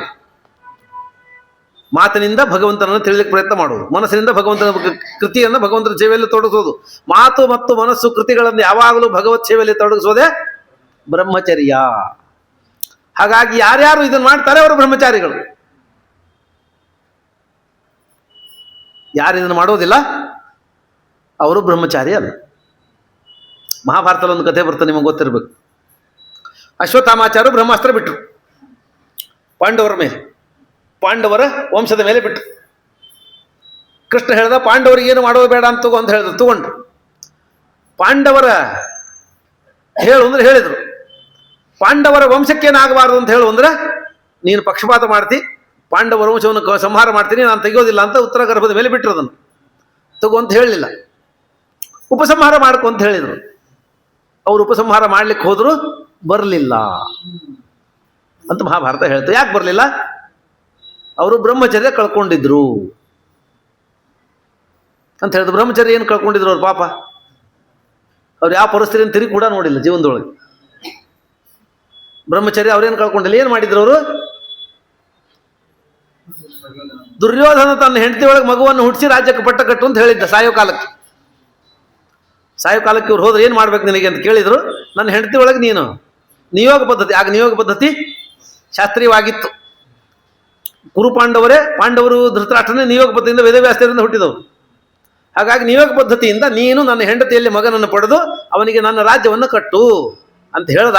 ಅವನ ಮೇಲೆ ಅಭಿಮಾನದಿಂದ ಹೂ ಅಂದ್ರಷ್ಟೇ ಪಾಪ, ಅಷ್ಟೊಂದಷ್ಟೇ. ಆಮೇಲೆ ಏನು ನಿಯೋಗ ಪದ್ಧತಿ ಮಾಡಿಲ್ಲ, ಏನು ಪಡೆದಿಲ್ಲ, ಏನು ಮಾಡಿಲ್ಲ ಪಾಪ. ಕಾಯೋ ಕಾಲಕ್ಕೆ ನೆಮ್ಮದಿಯಿಂದ ಸಾರಿ ಅಂತ ಹೂ ಅಂದ್ರೆ ಅವನ ಎದುರಿಗೆ. ಅಷ್ಟಕ್ಕೆ ಅವ್ರ ಬ್ರಹ್ಮಚರ್ಯ ಹೋಗ್ಬಿಡ್ತು ಅಂದ್ರು. ಅಶ್ವತ್ಥಾಮಾಚಾರ ಬ್ರಹ್ಮಚರ್ಯ ಕಳ್ಕೊಂಡ್ಬಿಟ್ಟಿದ್ರು, ಅವ್ರಿಗೆ ಆಗಲಿಲ್ಲ. ಅರ್ಜುನ ಉಪಸಂಹಾರ ಮಾಡ್ಕೊ ಅಂತ ಕೃಷ್ಣ ಹೇಳ್ದ, ವೇದವ್ಯಾಸ ಹೇಳಿದ್ರು, ಮಾಡ್ಕೊಂಡ್ಬಿಟ್ಟ. ಅರ್ಜುನನಿಗೆ ಬ್ರಹ್ಮಚರ್ಯ ಇತ್ತು ನೋಡ್ರಿ. ಅರ್ಜುನ ಹೋದೂರಾಗೆಲ್ಲ ಒಂದು ಲಗ್ನ ಮಾಡ್ಕೊಂಡಿದ್ದ. ಮಣಿಪುರಕ್ಕೆ ಹೋಗಿದ್ದ, ಚಿತ್ರರಂಗದ ಲಗ್ನ ಮಾಡ್ಕೊಂಡ. ದ್ವಾರಕಕ್ಕೆ ಹೋದ, ಸುಭದ್ರ ಲಗ್ನ ಮಾಡ್ಕೊಂಡಿದ್ದ. ಇಲ್ಲಿ ಬಂದು ದ್ರೌಪದಿ ಲಗ್ನ, ಯಾವ ಊರಾಗ ಹೋದಲ್ಲೆಲ್ಲ ಲಗ್ನ ಮಾಡ್ಕೊಂಡ್ಬಂದಿದ್ದ. ಆದರೂ ಅರ್ಜುನ ಬ್ರಹ್ಮಚಾರಿ, ಅಶ್ವತ್ಥಾಮಾಚಾರ ಬ್ರಹ್ಮಚಾರಿ ಅಲ್ಲ ಅಂತ ಮಹಾಭಾರತ. ಪರಸ್ತ್ರೀಯಲ್ಲಿ ಸ್ತ್ರೀ ಹುಟ್ಟಿಸ್ತೇನೆ ಅಂತ ಹೂ ಅಂತದ್ದಷ್ಟೇ ಅವ್ರು ಬ್ರಹ್ಮಚಾರ್ಯ ಕಳ್ಕೊಂಡಿದ್ರು. ಆದರೆ ಅರ್ಜುನ ಇಷ್ಟು ಪತ್ನಿಯರಿದ್ರು, ಇಷ್ಟು ಮಕ್ಕಳಿದ್ರು, ಬ್ರಹ್ಮಚಾರಿ. ಆ ಬ್ರಹ್ಮಚರ್ಯ ಏನು? ಪ್ರಾಜಾಪತ್ಯ ಬ್ರಹ್ಮಚರ್ಯ ಅಂತ ಮಹಾಭಾರತ. ಪ್ರಾಜಾಪತ್ಯ ಬ್ರಹ್ಮಚರ್ಯ ಅಂದರೆ ತನ್ನ ಪತ್ನಿ ಅಲ್ಲದೆ ಬೇರೆ ಯಾವ ಸ್ತ್ರೀಯನ್ನು ತಾಯಿ ಅಂತ ನೋಡು. ಮಾತೃವತ್ ಪರದಾರೇಶು ಪರದ್ರವ್ಯೇಶು ಲೋಷ್ಟವತ್, ಗೀತೆಯಲ್ಲಿ ಹೇಳಿದ್ನಲ್ಲ, ತನ್ನ ಪತ್ನಿಯನ್ನು ಬಿಟ್ಟು ಜಗತ್ತಿನ ಎಲ್ಲ ಸ್ತ್ರೀಯರು ತನಗೆ ತಾಯಿ ಸಮಾನ ಅಂತ ನೋಡೋದು ಪ್ರಾಜಾಪತ್ಯ ಬ್ರಹ್ಮಚರ್ಯ. ಅರ್ಜುನ ಅಂಥ ಬ್ರಹ್ಮಚಾರಿ, ತನ್ನ ಪತ್ನಿಯರಲ್ಲದೆ ಎಲ್ಲ ಸ್ತ್ರೀಯರನ್ನು ತಾಯಿಯಂತೆ ಗೌರವಿಸ್ತಿದ್ದ. ಆದ್ದರಿಂದ ಅವನು ಪ್ರಾಜಾಪತ್ಯ ಬ್ರಹ್ಮಚರ್ಯವನ್ನು ಆಚರಣೆ ಮಾಡಿದ ಬ್ರಹ್ಮಚಾರಿ. ಆದ್ದರಿಂದ ಅವನು ಬ್ರಹ್ಮಚರ್ಯ ಇತ್ತು. ಅಥವಾ ಈ ಬ್ರಹ್ಮಚರ್ಯ ಅಂತ ತಿಳ್ಕೊಂಡ್ರೆ ದೇಹ ಮಾತು ಮನಸ್ಸುಗಳನ್ನು ಭಗವಂತನ ಸೇವೆಯಲ್ಲಿ ತೊಡಗಿಸುವ ಬ್ರಹ್ಮಚರ್ಯ ಅಂತ ಇಟ್ಟುಕೊಂಡ್ರೆ ಅರ್ಜುನ ಯಾವಾಗಲೂ ಕೃಷ್ಣನ ಜೊತೆಗಿದ್ದ, ಕೃಷ್ಣನ ಮಾತು ಕೇಳ್ತಿದ್ದ, ಉಪದೇಶ ಕೇಳ್ತಿದ್ದ, ಕೃಷ್ಣ ಸೇವೆ ಮಾಡ್ತಿದ್ದ. ಹಾಗಾಗಿ ಈ ಭಗವತ್ ಸೇವಾ ರೂಪಾದ ಬ್ರಹ್ಮಚರ್ಯ ಮಾಡ್ತಿದ್ದ. ಅಶ್ವತ್ಥಾಮಾಚಾರ್ಯಗೆ ಅದನ್ನು ಮಾಡ್ಲಿಕ್ಕೆ ಆಗಲಿಲ್ಲ, ವಿರೋಧ ಮಾಡಿದರು. ಪಾಂಡವರ ವಿರೋಧದಲ್ಲಿ ಸೇರ್ಕೊಂಡ್ರು, ಕೃಷ್ಣನ ವಿರೋಧದಲ್ಲಿ ಸೇರ್ಕೊಂಡ್ರು. ಕೃಷ್ಣನಿಗೆ ನೀನು ಮೋಸ ಮಾಡ್ತೀವಿ, ವಂಚಕ ಅಂದ್ರು. ನಿನಗೆ ಸೋದರಳಿಯನಿಗೆ ರಾಜ್ಯ ಸಿಗಬೇಕು, ಅವನು ವಂಶಕ್ಕೆ ಸಿಗಬೇಕು ಅಂತ ರಾಜ್ಯ, ನೀನು ವಂಚನೆ ಮಾಡಿದ್ದಿ ಅಂತ ವಂಚನೆ ಆರೋಪ ಮಾಡಿ ಕೃಷ್ಣನ ವಿರೋಧ ಮಾಡಿದರು. ಹಾಗಾಗಿ ಪರಸ್ತ್ರೀಯರನ್ನು ಬಯಸದೇ ಇರುವ, ಸಂಕಲ್ಪ ಮಾಡದೇ ಇರುವ ಬ್ರಹ್ಮಚರ್ಯನೂ ಕಳ್ಕೊಂಡ್ರು. ಭಗವಂತನ ಸೇವೆಯಲ್ಲೇ ಎಲ್ಲ ಇಂದ್ರಿಯಗಳನ್ನು ತೊಡಗಿಸಬೇಕು ಅಂತನ್ನುವ ಬ್ರಹ್ಮಚರ್ಯನೂ ಕಳ್ಕೊಂಡಿದ್ರು. ಭಗವಂತನ ವಿರೋಧದಲ್ಲಿ ನಿಂತಿದ್ರು. ಅರ್ಜುನ ಪ್ರಾಜಾಪತ್ಯ ಬ್ರಹ್ಮಚರ್ಯವನ್ನು ಮಾಡಿದ್ದ. ಅಂದ್ರೆ ತನ್ನ ಪತ್ನಿಯರಲ್ಲದೆ ಎಲ್ಲ ಸ್ತ್ರೀಯರನ್ನು ತಾಯಿಯಂತೆ ಗೌರವಿಸಿದ್ದ. ತನ್ನ ಎಲ್ಲ ಇಂದ್ರಿಯಗಳನ್ನು ನಿರಂತರವಾಗಿ ಕೃಷ್ಣನ ಸೇವೆಯಲ್ಲಿ ತೊಡಗಿಸಿಕೊಂಡಿದ್ದ, ಸೇವೆಯಲ್ಲಿ ಇದ್ದ, ಕೃಷ್ಣ ಜೊತೆಗಿದ್ದರಾದ್ರಿಂದ ಎರಡೂ ರೀತಿಯ ಬ್ರಹ್ಮಚರ್ಯ ಇತ್ತವನಿಗೆ. ಆದ್ದರಿಂದ ಅರ್ಜುನ ಬ್ರಹ್ಮಚಾರಿ. ಅಶ್ವತ್ಥಾಮಾಚಾರ್ಯರು 70 ವರ್ಷ ಮದುವೆ ಆಗದೆ ಇದ್ದು ಆಶ್ರಮ ಪಾಲನೆ ಮಾಡಿ, ಎಲ್ಲ ಧರ್ಮ ಪಾಲನೆ ಮಾಡಿನೂ ಬ್ರಹ್ಮಚಾರಿ ಆಗಲಿ. ಮಹಾಭಾರತ ಯುದ್ಧ ಆದಾಗ ಅಶ್ವತ್ಥಾಮಾಚಾರ್ಯಗೆ 70 ವರ್ಷ ಆಯ್ತು. ಎಲ್ಲ ಪಾಂಡವರಿಗೂ 70 ವರ್ಷ, ಕೃಷ್ಣನಿಗೆ 70, 71, 72 ವರ್ಷ ಆಗ. ನಕುಲ ಸಹದೇವರಿಗೆ 69, 68 ವರ್ಷ, ಎಲ್ಲರಿಗೂ ಆ 70 ವರ್ಷದ ವಯಸ್ಸಾಗ ಹೆಚ್ಚು ಕಡಿಮೆ. ಕರ್ಣ ಸ್ವಲ್ಪ ದೊಡ್ಡವ, ಈ ವಯಸ್ಸಿನವರು. ಆ ಮಹಾಭಾರತ ಅತ್ಯದ್ಭುತವಾಗಿ, ಅದರಲ್ಲಿ ಅತಿ ಹೆಚ್ಚು ವಯಸ್ಸಿನವರು ಯಾರು? ಭೀಷ್ಮಾಚಾರ್ಯ ಅಂದ್ಕೊಂಡಿರಿ ನೀವು. ಭೀಷ್ಮಾಚಾರ್ಯ 800 ವರ್ಷ ಅಂತ. ಇನ್ನೊಬ್ಬನಿದ್ದ ಬಾಲ್ಯಕ, ಭೀಷ್ಮಾಚಾರ್ಯ ಚಿಕ್ಕಪ್ಪ, ದೇವಾಪೀಶ್ ಅಂತನೂ ಬಾಲ್ಯಕ ಅಂತ 3 ಜನ ಅವರು. ಅದರಲ್ಲಿ ಬಾಲ್ಯಕ ಅವರ ಚಿಕ್ಕಪ್ಪ, ಅವ್ರ ಚಿಕ್ಕಪ್ಪ ಅಂದಮೇಲೆ ಕನಿಷ್ಠ ಒಂದು 50-100 ವರ್ಷ ದೊಡ್ಡವನು ಇರ್ಬೇಕಲ್ಲ. ಹಾಗಾಗಿ ಅವರಿಗಿಂತ ದೊಡ್ಡವನು. ಭೀಷ್ಮರಿಗಿಂತ ಅವನ ತಲೆ ಮೊದಲೇ ಬಂದಿತ್ತ ಯುದ್ಧದೊಳಗೆ. ಯುದ್ಧದಲ್ಲಿ ಪಾಲ್ಗೊಂಡ ಅತಿ ಸಣ್ಣ ವಯಸ್ಸು ಅಂದ್ರೆ ಅಭಿಮನ್ಯು, 15 ವರ್ಷ. ಹಾಗಾಗಿ 1000 ವರ್ಷದಿಂದ 15 ವರ್ಷದ ಬಾಲಕರ ತನಕ 6 ತಲೆಮಾರು ಪಾಲ್ಗೊಂಡ ಯುದ್ಧ.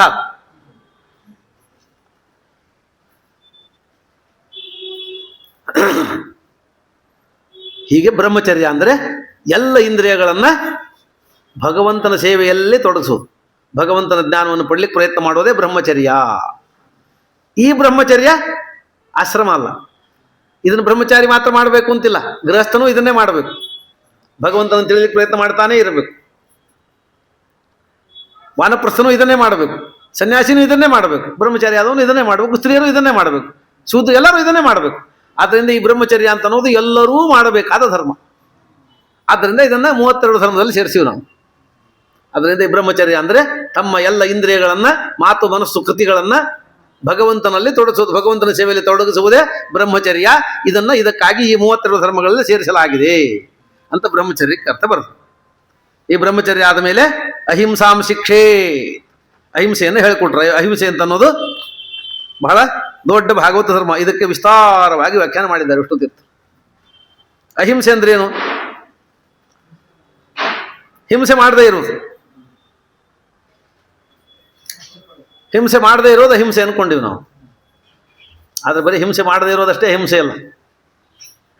ಅಹಿಂಸಾ ಅಂದರೆ ಅಸಾಧ ಹಿಂಸಾ ಅಂತ ಕರ್ತಾರೆ. ಅಯೋಗ್ಯರಿಗೆ ಹಿಂಸೆ ಕೊಡೋದು ಅಹಿಂಸೆ. ಅಹಿಂಸಾ ಪರಮೋ ಧರ್ಮ, ಇದು ಬೌದ್ಧರು ಹಾಕ್ಕೊಂಡ ಮಾತು, ಆದರೆ ಮಹಾಭಾರತ ಮಾತಿದು. ಬೌದ್ಧರು ಈ ಮಾತನ್ನು ಅಹಿಂಸಾ ಪರಮೋ ಧರ್ಮ ಅಂತ ಬೌದ್ಧರು ಜೈನರು ಹಾಕ್ಕೊಂಡಾರೆ. ಅಹಿಂಸೆಯನ್ನ ಬಹಳ ಚೆನ್ನಾಗಿ ಆಚರಣೆ ಮಾಡ್ತಾರೆ. ಆದರೆ ಅಹಿಂಸೆಯ ಹೊರಕವಚವನ್ನು ಅಷ್ಟೇ ತಿಳ್ಕೊಂಡ್ರು. ನಿಜವಾಗಿ ಅಹಿಂಸೆ ಅಂದ್ರೆ ಏನು ಅಂತ ಅವ್ರಿಗೆ ಗೊತ್ತಾಗಲಿಲ್ಲ ಪಾಪ. ಅಹಿಂಸಾ ಅಂತಂದ್ರೆ ಯಾರಿಗೂ ಹಿಂಸೆ ಮಾಡದೇ ಇರೋದು ಅಂತವ್ರು ತಿಳ್ಕೊಂಡ್ರು. ನಮಗೆ ಹಿಂಸೆ ಕೊಟ್ಟವರಿಗೂ ಹಿಂಸೆ ಮಾಡದೇ ಇರೋದು ಅಂತವ್ರು ತಿಳ್ಕೊಂಡ್ರು. ಹೀಗೆ ನಮಗೆ ಹಿಂಸೆ ಕೊಟ್ಟವರಿಗೂ ಹಿಂಸೆ ಮಾಡದೇ ಇರೋದು, ನಮ್ಮ ಮೇಲೆ ಆಕ್ರಮಣ ಮಾಡದವರ ಮೇಲೂ ಆಕ್ರಮಣ ಮಾಡದೇ ಇರೋದು, ನಮ್ಮನ್ನು ಲೂಟಿ ಮಾಡಿದವರನ್ನು ಕ್ಷಮಿಸೋದೇ ಅಹಿಂಸೆ ಅಂತ ಅನ್ಕೊಂಡ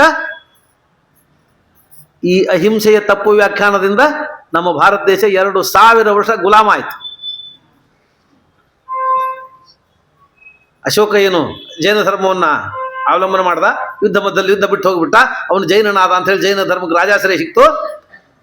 ಆ ಅಹಿಂಸೆ ಅಂತ ಅನ್ನೋ ಧರ್ಮವನ್ನು ಆಚರಣೆ ಮಾಡ್ಲಿಕ್ಕೆ ಹೋಗಿ ನಮ್ಮ ಸಮಾಜ ದುರ್ಬಲ ಆಯಿತು. ಆ ದುರ್ಬಲ ಸಮಾಜ ಆದ ಕಾರಣಕ್ಕಾಗಿ ಸುಮಾರು 1000 ವರ್ಷಗಳ ಕಾಲ ಪರಕೀಯರ ಆಳ್ವಿಕೆಗೆ ಸಿಲುಕ್ತು ನಮ್ಮ ದೇಶ. ಹಾಗಾಗಿ ಅಹಿಂಸೆ ಅಂತಂದ್ರೆ ದೌರ್ಬಲ್ಯ ಆಗಬಾರ್ದು, ಅಹಿಂಸೆ ದೌರ್ಬಲ್ಯ ಆಗಬಾರ್ದು. ಅಥವಾ ಅಹಿಂಸೆ ಅಂದ್ರೆ ಅನ್ಪ್ರಾಕ್ಟಿಕಲ್ ಆಗಬಾರ್ದು, ಮಾಡ್ಲಿಕ್ಕೆ ಸಾಧ್ಯ ಇಲ್ಲದನ್ನ ಮಾಡ್ತೀನಿ ಅಂತ ಹೋಗಬಾರ್ದು. ಅಹಿಂಸೆ ಅಂತ ಅನ್ನೋದು ಮಾಡಲಾಗದ ಧರ್ಮ ಪೂರ್ತಿಯಾಗಿ. ಜೀವೋ ಜೀವಸ್ಯ ಜೀವನಂ, ಒಂದು ಪ್ರಾಣಿ ಬದುಕಬೇಕು ಅಂದ್ರೆ ಇನ್ನೊಂದು ಪ್ರಾಣಿ ಸಾಯ್ಬೇಕು, ಇದು ಜೀವನ ಚಕ್ರ. ಮಾಂಸಾಹಾರಿ ಆಗಿದ್ರೆ ನೇರವಾಗಿ, ಮಾಂಸಾಹಾರಿಯ ಪ್ರಾಣಿ ಆಗಿದ್ರೆ ಇನ್ನೊಂದು ಪ್ರಾಣಿಯನ್ನು ಕೊಂದು ತಿಂತದೆ. ಸಸ್ಯಾಹಾರಿ ಆಗಿದ್ರೆ ಸಸ್ಯಗಳಲ್ಲಿ ಜೀವ ಇರ್ತದೆ ಅಂತಿರಬೇಕು. ನೇರವಾಗಿ ಹಿಂಸೆ ಅಲ್ಲ, ಅಂತೂ ಹಿಂಸೆನೇ ಅದು. ಹಿಂಸೆ ಅಂತೂ ಹಿಂಸೆ ಮಾಡದೆ ಬದುಕಲಿಕ್ಕೆ ಆಗೋದಿಲ್ಲ.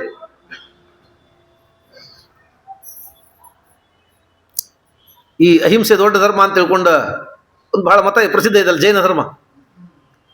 ಅಲ್ಲಿ ಅಹಿಂಸೆಗೆ ಬಹಳ ಪ್ರಾಧಾನ್ಯ ಕೊಟ್ಟಾರ. ಸ್ನಾನ ಮಾಡೋದಿಲ್ಲ ಅವರು.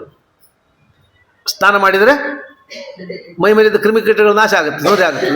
ಹಂಗಾಗಿ ನವಲಿಗರಿ ಕಸಬರಿಗೆ ಇಟ್ಟುಕೊಂಡು ಮೆತ್ತಗೆ ಮೈ ಜಾಡಿಸ್ಕೊಂಡ್ಬಿಡ್ತಾರೆ, ಪಂಚಬಲ ಧಾರಣ ಮಾಡ್ತಾರೆ.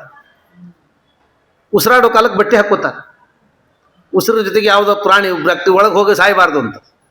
ನೀರು ಕುಡಿಯೋದಿಲ್ಲ, ಅಂದರೆ ತಣ್ಣೀರು ಕುಡಿದ್ರೆ ಪ್ರಾಣಿ ಸಾಯ್ತದೆ ಅಂತ ನೀರು ಕುಡಿದು ಕಾಯಿಸಿ ಕುಡಿತಾರೆ, ಕಾಯಿಸಿ ಸೋಸಿ ಕುಡಿತಾರೆ, ನೀರು ಕಾಯಿಸಿ ಬಿಸಿನೀರು ಕುಡಿತಾರೆ.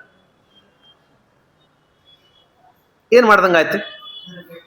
ನಾವು ನೀರು ಕುಡಿದ್ವಿ, ಅದರೊಳಗಿರುವ ಬ್ಯಾಕ್ಟೀರಿಯಾಗಳೇನಿದ್ದು ಅವು ಸಾಯ್ತವೆ, ನಮ್ಮೊಳಗೆ ಹೋಗಿ ಸತ್ತು.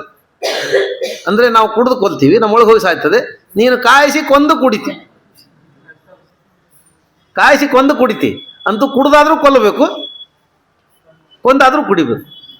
ಅಂತೂ ನೀನು ಬದುಕಬೇಕು ಅಂತ ನೀರು ಕುಡಿಬೇಕು. ನೀರು ಕುಡಿದ್ರೆ ಪ್ರಾಣಿ ಹಿಂಸೆ ಆಗಬೇಕು. ಕುಡಿದು ಕೊಲ್ಲೋದೇನು, ಕೊಂದು ಕುಡಿಯೋದೇನು? ನೀರೇ ಕುಡಿಯೋದು ಬಿಟ್ಬಿಡು, ಅಹಿಂಸೆ ಇರ್ತೀಯ? ಆಗೋದಿಲ್ಲ. ಹಾಗಾಗಿ ಅಹಿಂಸೆ ಅಂತನ್ನೋದು ಮಾಡಲಾಗದ ಧರ್ಮ. ಪೂರ್ತಿಯಾಗಿ ಮಾಡ್ಲಿಕ್ಕಾಗೋದಿಲ್ಲ, ಪೂರ್ತಿಯಾಗಿ ಮಾಡ್ಲಿಕ್ಕಾಗೋದಿಲ್ಲ. ಪೂರ್ತಿಯಾಗಿ ಮಾಡ್ಲಿಕ್ಕೆ ಆಗೋದಿಲ್ಲ ಅಂದ್ರೆ ಏನು ಮಾಡಬೇಕು? ಅವಶ್ಯ ಇದ್ದಷ್ಟು ಮಾಡಬೇಕು, ಅತ್ಯಂತ ಅವಶ್ಯಕತೆ ಇದ್ದಷ್ಟು ಹಿಂಸೆ ಮಾಡಬೇಕು. ಅಡಿಗೆ ಮಾಡಿದ್ರೆ ಹಿಂಸೆ ಆಗುತ್ತೆ. ಆ ಹಿಂಸೆಗೆ ಪರಿಹಾರ ಏನು? ಸನ್ಯಾಸಿಗಳಿಗೆ ಅದಕ್ಕೆ ಅಡಿಗೆ ಮಾಡೋ ಹಂಗಿಲ್ಲ. ಸನ್ಯಾಸಿಗಳಿಗೆ ಅಡಿಗೆ ಮಾಡಬಾರ್ದು ಅಂತ ಮಾಡಿದ್ದೆ ಈ ಕಾರಣಕ್ಕೆ. ಹಿಂಸೆ ಆಗುತ್ತೆ ಅಡಿಗೆ ಕಾಲಕ್ಕೆ. 6 ಥರ ಹಿಂಸೆ ಆಗತ್ತೆ. ಖಂಡನಂ, ಪೇಷಣಂ, ಚುಲ್ಲಿ, ಕತ್ತರಿಸ್ತಾರೆ, ಪದಾರ್ಥ ಕತ್ತರಿಸ್ತಾರೆ, ಹಿಂಸೆ ಆಗುತ್ತೆ. ಪೇಷಣ, ರುಬ್ತಾ ಅರಿತಾರೆ, ಅದನ್ನು ಚಟ್ನಿ ಅರಿತಾರೆ, ಬೇಳೆ ಅರಿತಾರೆ.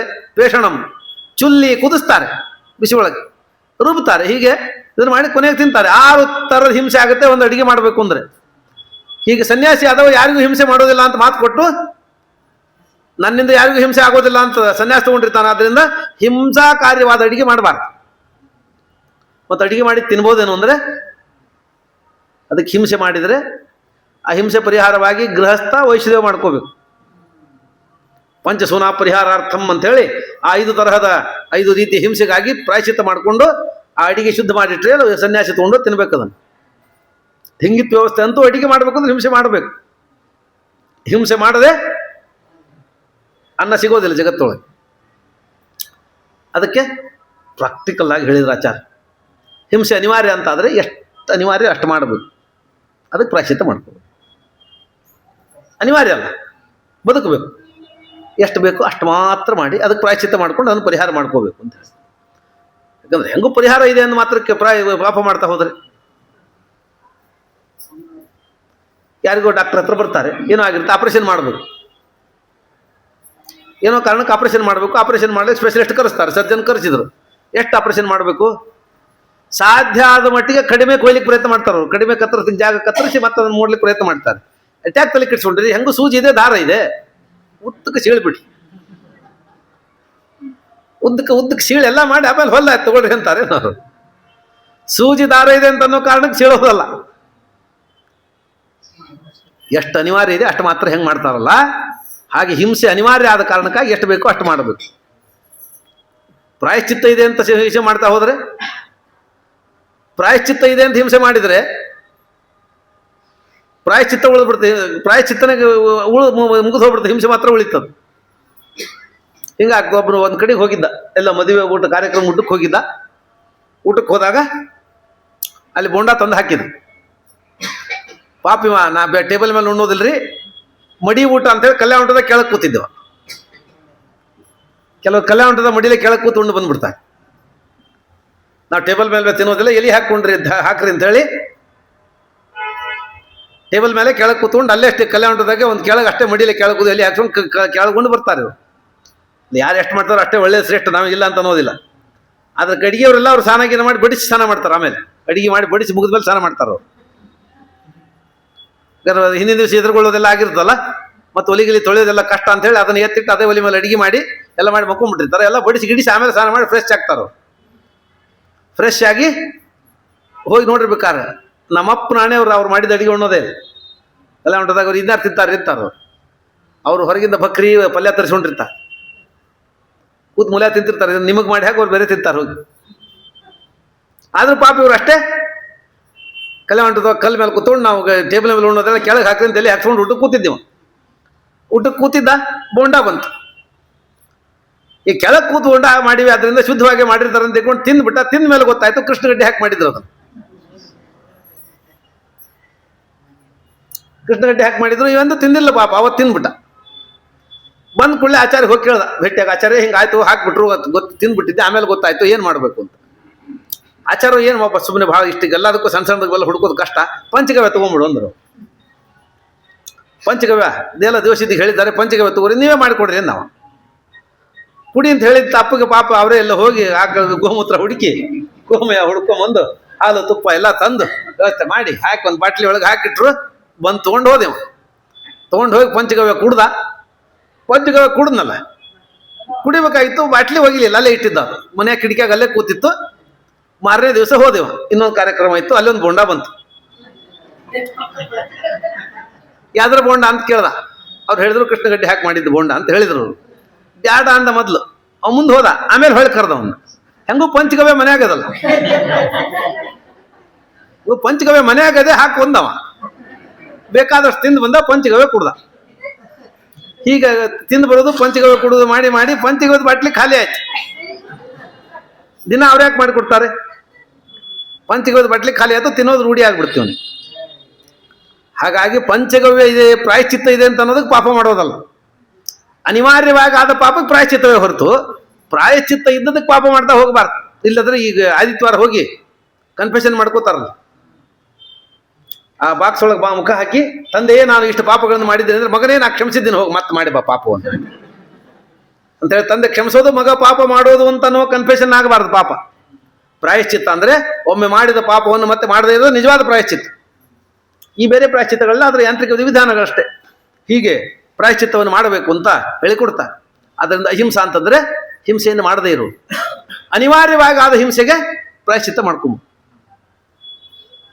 ಹೊರತಾಗಿ ಅಹಿಂಸೆ ಧರ್ಮ ಕೆಲವಿದೆ, ನಿಮಗೆ ಕೇಳಿರ್ಬೇಕು. ಅಹಿಂಸಾ ಪರಮೋ ಧರ್ಮ ಅಂತ ಅನ್ನೋದು ಬುದ್ಧ ಧರ್ಮದ ವಾಕ್ಯ. ಆದ್ರೆ ಅತಿ ಹೆಚ್ಚು ಮಾಂಸ ತಿನ್ನೋರೇ ಅವರು. ಹುಬ್ಬಳ್ಳಿಯಲ್ಲಿ ಏನು ಕಸಾಯಿ ಖಾನೆಗಳಿದೆಯಲ್ಲ, ಇಲ್ಲಿ ಕೊಂದ ಹೆಚ್ಚು ಮಾಂಸ ಹೋಗೋದೆ ಮುಂಡಗೋಡಕ್ಕೆ. ಲಾರಿಗಟ್ಟಲೆ ಹೋಗುತ್ತೆ ದಿವಸ. ನೋಡಿದ್ರಲ್ಲ ಹುಬ್ಬಳ್ಳಿ ಓಡಾಡಿ ಹೆಂಗಿದ್ರು, ಒಂದಕ್ಕಿಂತ ಒಬ್ಬರು ಕೆಂಪು ಟೊಮೆಟೊ ಇದ್ದಂಗೆ ಇರ್ತಾರೆ, ಮುಟ್ಟಿದ್ರೆ ಹೊಡೆದು ಹೋಗ್ಬೇಕು ಅವ್ರು. ದಿನ ಟನ್ ಗಟ್ಟಲೆ ಮಾಂಸ ತಿಂತಾರೆ ಅವ್ರು, ಇಲ್ಲಿಂದ ತೊಗೊಂಡೋಗಿ. ಆದ್ರೆ ಕೊಲ್ಲೋದಿಲ್ಲಂತೆ. ಕೊಂದ್ರೆ ಪಾಪ, ಕೊಂದ್ರೆ ಹಿಂಸೆ, ತಿಂದ್ರೇನು ಹಿಂಸೆ ಇಲ್ಲ.